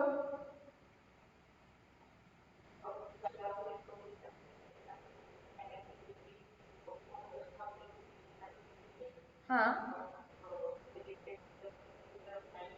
राइट, पण मग काय येणार? दैट इज करेक्ट, लेकिन आएगा क्या? सी, ये तुम करेक्ट लिख सकते हो कि मॉनिटरी ग्रांट मिली हुई है, लेकिन ये ग्रांट तो कोई स्पेसिफिक फिक्स्ड एसेट के लिए है नहीं। तो अभी या तो तुम कैपिटल अप्रोच चार्ट सामने रखो, स्पेसिफिक फिक्स्ड एसेट के लिए है ही नहीं, तो या तो कैपिटल अप्रोच से जाएगा या तो रेवेन्यू अप्रोच। अब लॉजिक लगाओ कि ये ग्रांट तुम्हें किस चीज के लिए मिली है, इसे कंसेप्ट समझो। क्या ये ग्रांट ओनर्स कॉन्ट्रीब्यूशन के कैरेक्टरिस्टिक दिखाती है क्या? Then the answer is no, क्योंकि बिजनेस में लगने वाला टोटल इन्वेस्टमेंट उसका कुछ परसेंटेज दिया नहीं है, उसका रीपेमेंट एक्सपेक्ट नहीं हो रहा है, but this is not like something the like money invested by the owner, so logically crediting it to capital reserve is not correct.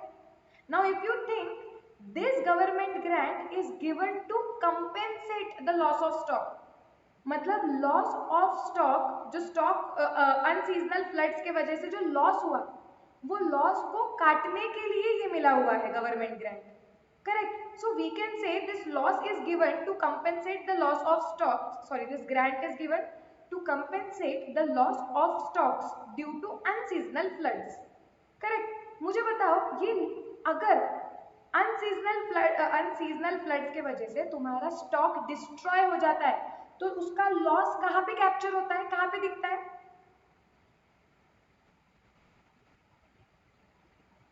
Trading account का लॉजिक एकदम अच्छा होना चाहिए। कैसे दिखेगा?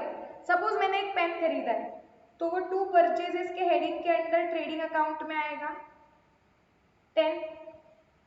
इसमें से ये पेन फ्लड में बर्बाद हो गया, तो मैं उसकी अकाउंटिंग एंट्री क्या मारूंगी?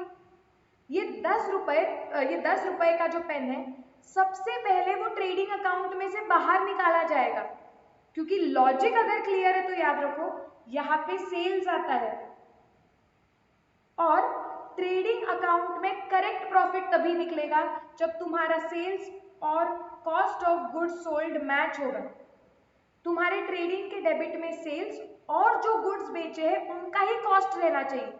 तो ये पेन जो डूब गया है या बर्बाद हो चुका है, क्या उसका कॉस्ट ट्रेडिंग में रह सकता है क्या? Is it cost of goods sold? No. So trading में से तो हम निकाल देंगे बाहर, तो यहाँ पे 10 आ जाएगा। लेकिन अगर वो हम ट्रेडिंग से बाहर निकाल देते तो वो 10 रुपए डालेगा। Yes, it is my loss, जो P&L में दिखाया जाता है। तुम एंट्री क्या मारते हो? तुम एंट्री मारते हो loss of stock account debit to purchases और ट्रेडिंग। तो ट्रेडिंग में से निकाल दिया बाहर, और वो 10 रुपए का खर्चा P&L में डाल दिया। तो मुझे बताओ, ये नुकसान P&L में दिख रहा है इन शॉर्ट।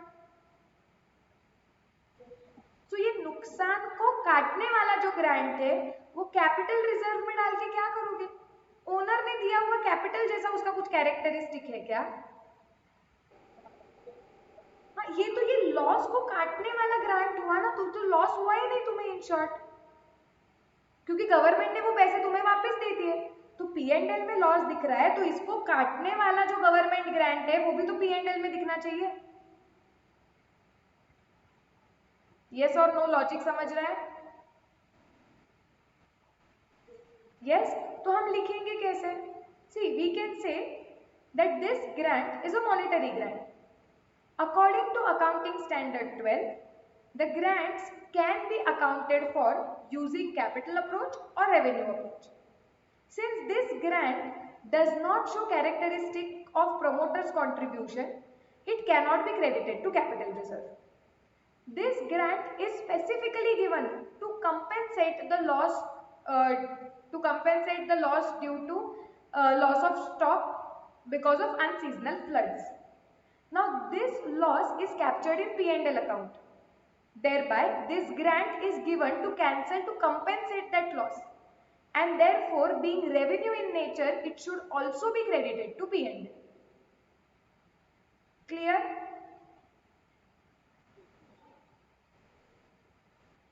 पक्का समझ रहा है सोचना कैसे है? ओके. 10th क्वेश्चन थोड़ा पेंडिंग रखते हैं, लास्ट में वापस आएंगे ये करने के लिए, क्लास में करेंगे. थोड़े लाइट ले रही हूँ मैं. 10th is not like very difficult but slight अलग है, तो थोड़े सिंपल सिंपल वाले करते हैं. 11th को ना क्वेश्चन बैंक में से ओमिट कर दो.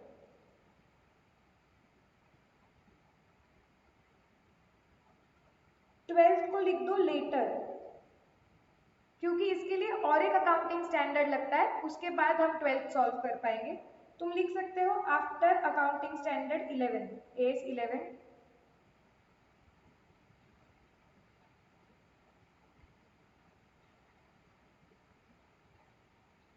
ओके. 13th पे आ जाते हैं.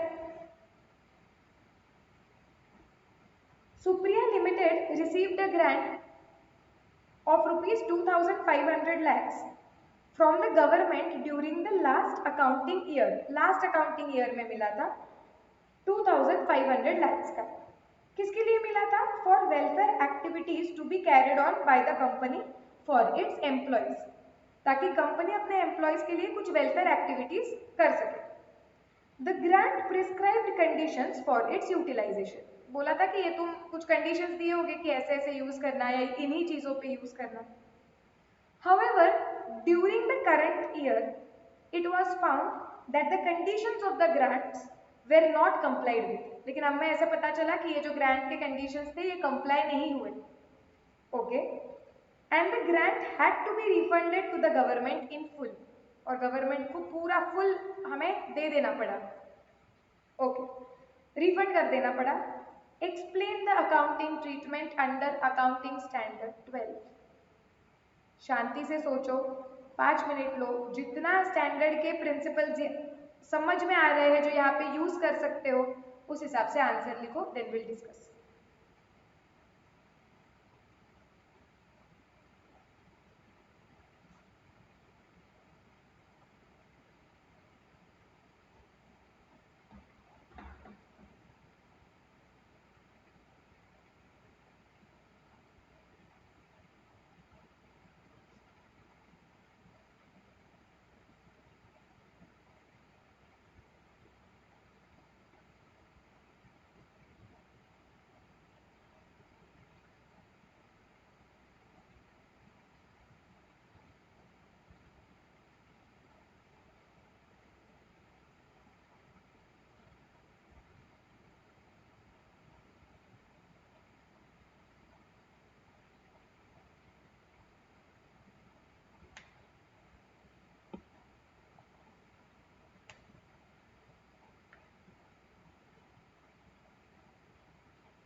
हो गया?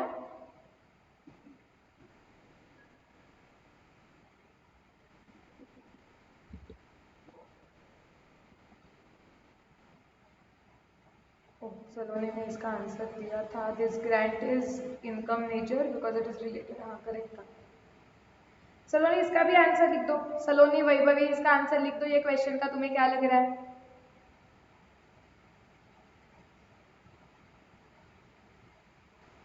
हाँ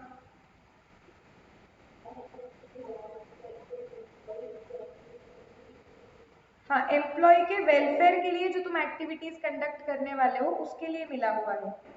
वैभवी 13 क्वेश्चन चल रहा है बेटा।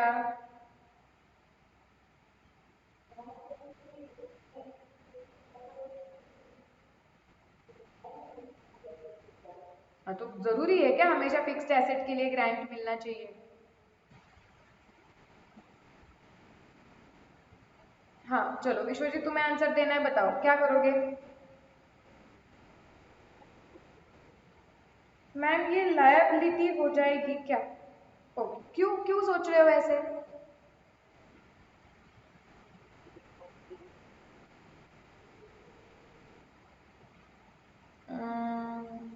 नहीं, थोड़ा शांति से सोचो। और देखो मैं बताती हूँ सोचो कैसे, कि जब ग्रांट मिलेगी तो उसका अकाउंटिंग कैसे होगा, पहले वो सोचो, उसके बाद रिफंड का सोचो तो समझ जाएगा। ओके, सलोनी बोल रही है ma'am we will set off the remaining balance of the grant. Okay, करते हैं डिस्कस। हाँ आकांक्षा बोलो।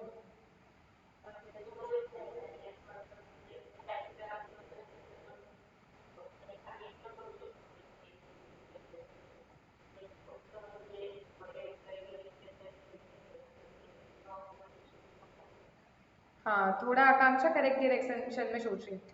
सी सबसे पहले ये सोचो कि जब ग्रांट मिलेगी तो क्या होगा, मुझे बताओ कि क्या ये ग्रांट नॉन मॉनिटरी तो है ही नहीं, मॉनिटरी ही है।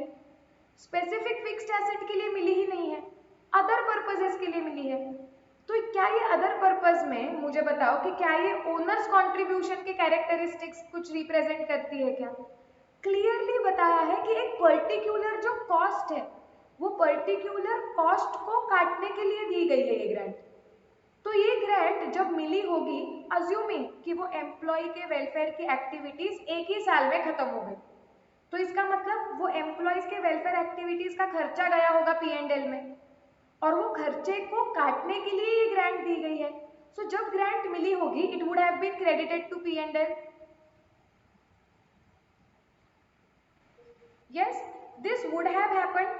यहाँ पे मैं एक अजम्पशन ले रही हूँ कि एम्प्लॉय वेलफेयर एक्टिविटीज सपोज एक ही साल में उनका खर्चा आ रहा है, तो लॉजिकली जो भी ग्रांट मिलेगी वो रेवेन्यू नेचर की करके P&L के क्रेडिट में जाएगी। विश्वजीत ये क्लियर हो रहा है क्या? यस, अभी जब ये साल में ये ग्रांट मुझे रिफंड कर देगी, तो रिफंड करते वक्त मुझे क्या, अगर तुम्हें रिफंड का टेबल याद होगा तो हम क्या सीखे हैं कि ग्रांट की जो ट्रीटमेंट हुई है उसके हिसाब से हम रिफंड डिसाइड करते हैं। करेक्ट। सो ग्रांट अगर P&L के क्रेडिट में गई है तो रिफंड करते वक्त कहाँ पे जाना चाहिए?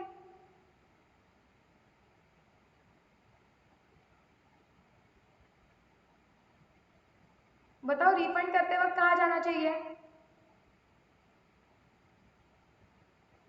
अरे मिलते वक्त P&L को क्रेडिट की गई में गई है, तो रिफंड करते वक्त P&L के डेबिट में है। सो रिफंड करते वक्त हम P&L के डेबिट में डालेंगे। हाँ, अब सलोनी जो बोल रही थी उसके बारे में मैं थोड़ा सा बताती हूँ। अगर सपोज ऐसे हुआ कि गवर्नमेंट ग्रांट मिली हुई है एम्प्लॉयज के वेलफेयर एक्टिविटीज के लिए, और ये वेलफेयर एक्टिविटीज होने वाले हैं 3 साल में, मतलब वो वेलफेयर एक्टिविटी का कॉस्ट जाएगा 1, 2 और 3 इयर्स में। तो उस केस में जब आपको गवर्नमेंट ग्रांट रिसीव होगी आप उसे डेफर्ड इनकम में डालोगे, क्योंकि वो वेलफेयर एक्टिविटी का कॉस्ट 3 साल पे जाने वाला है, तो आपको गवर्नमेंट ग्रांट भी 3 साल पे स्प्रेड करना पड़ेगा। अगर ऐसा किस्सा है कि आपने जब वो गवर्नमेंट ग्रांट मिली आपने डेफर्ड इनकम को डाला था, तो रिफंड करते वक्त पहले आपको अनअमोर्टाइज्ड अमाउंट, ये वर्ड याद रखो, इन डेफर्ड इनकम अकाउंट, मतलब ऐसी अमाउंट जो डेफर्ड इनकम अकाउंट का बैलेंस, इन शॉर्ट जो अभी तक स्प्रेड नहीं किया गया, अमोर्टाइज किया नहीं गया, पहले वो काटना पड़ेगा और उसके एक्सेस में रिफंड हुआ तो P&L में डालना पड़ेगा। समझा मैंने ये क्या बोला, या एक एग्जाम्पल लेके बताऊं? समझा?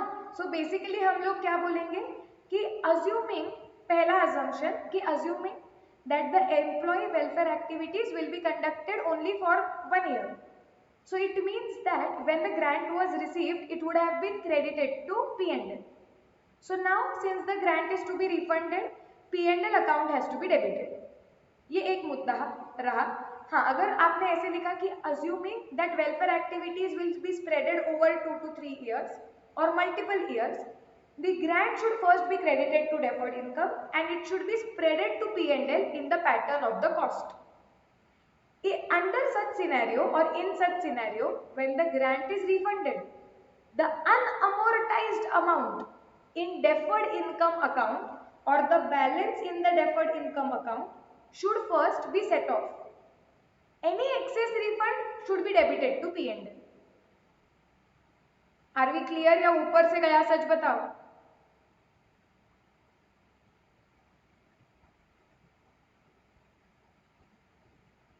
बोलो रे जनता।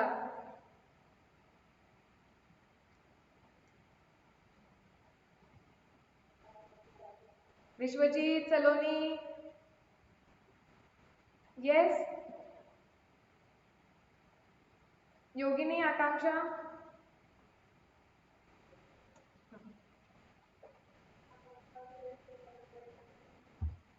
कौन सा वाला पॉइंट? सी, मैं सिंपल बताती हूँ। अगर ऐसे हुआ कि एम्प्लॉय, तुझे मला विचारलंच नाही मॅम, ओके हाँ, लेकिन वैभवी तू लिहिला ना समझा तुला का विचारू? हाँ सुनो शांति से, अगर गवर्नमेंट ने बोला कि ये 2500 लैक्स लो, किसके लिए? तो एम्प्लॉय के वेलफेयर एक्टिविटीज के लिए। अब अगर एम्प्लॉय का वेलफेयर एक्टिविटी एक ही साल में खत्म होने वाला है, तो एक साल में कॉस्ट आएगा और वो कॉस्ट को काटने के लिए 2500 उसी साल P&L के क्रेडिट में चले जाएंगे। बराबर होगी नहीं? तो इस केस में रिफंड करते वक्त रिफंड के ईयर में 2500 P&L को डेबिट होनी चाहिए। यस। अब और या तो ऐसे हो सकता है कि एम्प्लॉय के वेलफेयर के लिए जो होने वाला कॉस्ट है, सपोज वो मल्टीपल ईयर्स पे स्प्रेड होने वाला है, 3 साल। तो मुझे बताओ, जब गवर्नमेंट ग्रांट मिलेगी वो भी 3 साल पे स्प्रेड होनी चाहिए। तो पहले हम उसे डेफर्ड इनकम गवर्नमेंट ग्रांट में डालेंगे 2500, सपोज 5 साल में जाने वाली, डिवीजन इजी हो जाएगा। अब अज्यूमिंग कि हर साल खर्चा सेम होने वाला है, तो पहले साल खर्चा हुआ, अब पहले साल में 2500 डिवाइडेड बाय 5 मतलब कितना? 500 जाएगा P&L को, और तुम्हारे ये डेफर्ड इनकम अकाउंट में बैलेंस रहेगा 2000 का। अब सेकेंड ईयर के स्टार्टिंग में ही रिफंड हो गया, तो तुम्हारे डेफर्ड इनकम अकाउंट में जो 2000 पड़ा हुआ है, पहले हम वो सेट ऑफ करेंगे। This is nothing but unamortized, मतलब unspreaded amount in deferred income account, पहले वो कैंसिल हो गया। हाँ, उसको छोड़ के और आगे भी आपने अगर रिफंड किया है, मतलब वो 500 रुपए भी रिफंड करने पड़े, तो वो कहाँ गए थे? P&L के क्रेडिट में, तो तुम्हें 500 रुपए P&L के डेबिट में डालने पड़े। अब क्लियर? हाँ,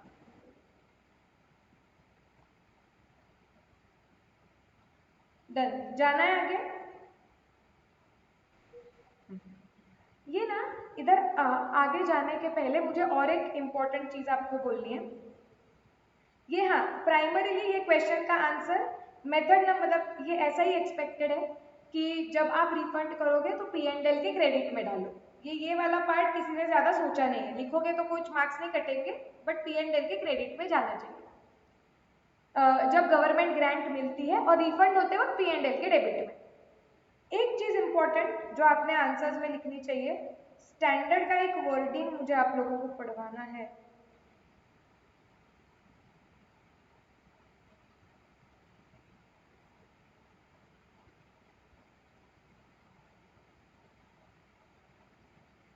एक सेकेंड ना, मुझे बस देखने दो वो यहाँ पे कवर हुआ है क्या।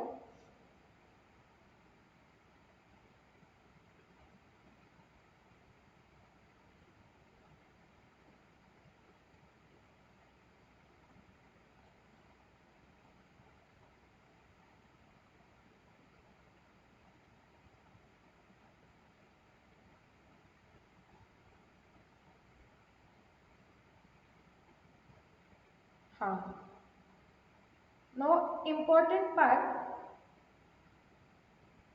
गवर्नमेंट ग्रांट जब रिफंडेबल होती है और रिफंड करते वक्त जब वो P&L के डेबिट में जाती है, तो P&L के फॉर्मेट में, जो फॉर्मेट आप बाद में सीखोगे, ओके, कंपनीज के केस में P&L का फॉर्मेट क्या होता है वो आप सीखोगे, मॉड्यूल 2 का चैप्टर है। तो वहां P&L के फॉर्मेट में ना एक आइटम होता है, एक्स्ट्रा ऑर्डिनरी आइटम, ओके, दिखेगा वो आपको, डोंट वरी। तो अकाउंटिंग स्टैंडर्ड 5 अनफॉर्चुनेटली ग्रुप 2 के सिलेबस में है। बस इतना याद रखो कि जब भी आप गवर्नमेंट ग्रांट को रिफंड करते हो और अगर वो P&L के डेबिट में आता है तो एक्स्ट्रा ऑर्डिनरी आइटम करके वो ट्रीट होता है। Government grant sometimes become refundable because certain conditions are not fulfilled and they are treated as extraordinary items। मतलब P&L में जब आप डेबिट करोगे तो एक हेडिंग होता है एक्स्ट्राऑर्डिनरी आइटम्स करके, वहां पे वो प्रेजेंट किया जाएगा। तो जब भी आप ये आंसर लिखोगे, जहां पे आप ऐसे लिखोगे कि government grant when it will be refunded it has to be debited to P&L, do not forget to mention this line that it will be shown as or presented as extraordinary item in P&L। what is extraordinary item you will later come to know, but ये बहुत important part है। are we clear? ये answer present करते वक्त word आना चाहिए। जब हम ये भी वर्ड लिखते हैं कि डेफर्ड इनकम अकाउंट का बैलेंस सेट ऑफ करना है, तो बैलेंस बोलने की जगह पे क्या बोलोगे, unamortized amount in deferred income account. ज्यादा टेक्निकल वर्ड्स है, किसी को नहीं आते डायरेक्टली, लिख के रखो, कॉन्शियसली एग्जाम में लिखने हैं ये लर्न करके, टेक्निकल लैंग्वेज है। ओके दैट्स इट, ये बस एक बताना था प्रेजेंटेशन का पार्ट।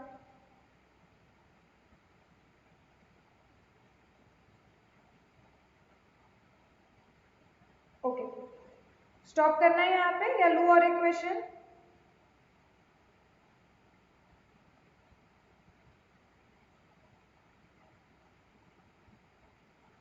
वैभवी सबसे पहले बोलने वाली थी, मुझे पता था।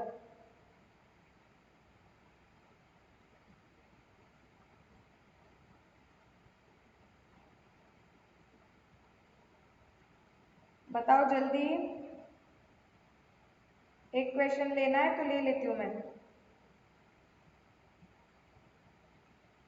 हाँ तब तक मीनवाइल क्वेश्चन नंबर 25 होमवर्क है।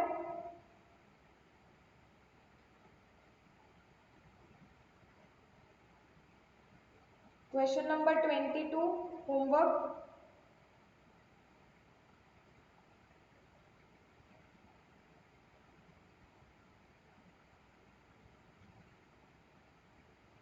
Question number 23 homework.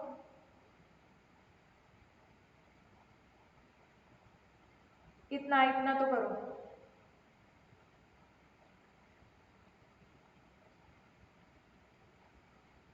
इतना होमवर्क है।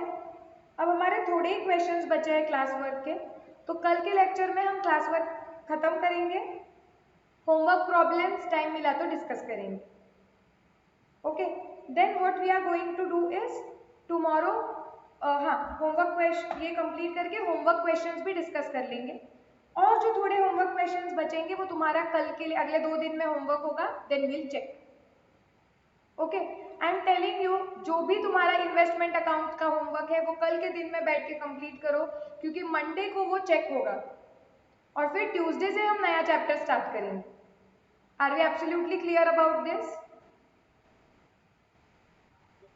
यस, फिर तभी बोलना मत कि मैं अगर होमवर्क नहीं मिला मुझे तो मैं सच में निकाल दूंगी क्लास के बाहर।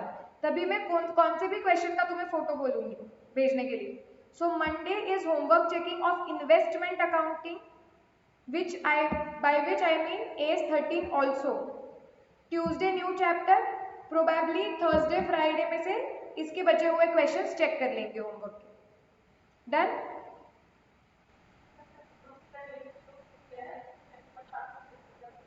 हाँ चलेगा। काव्या को पूछ लेना, काव्या के पास होगा अगर उधर नहीं हुआ तो।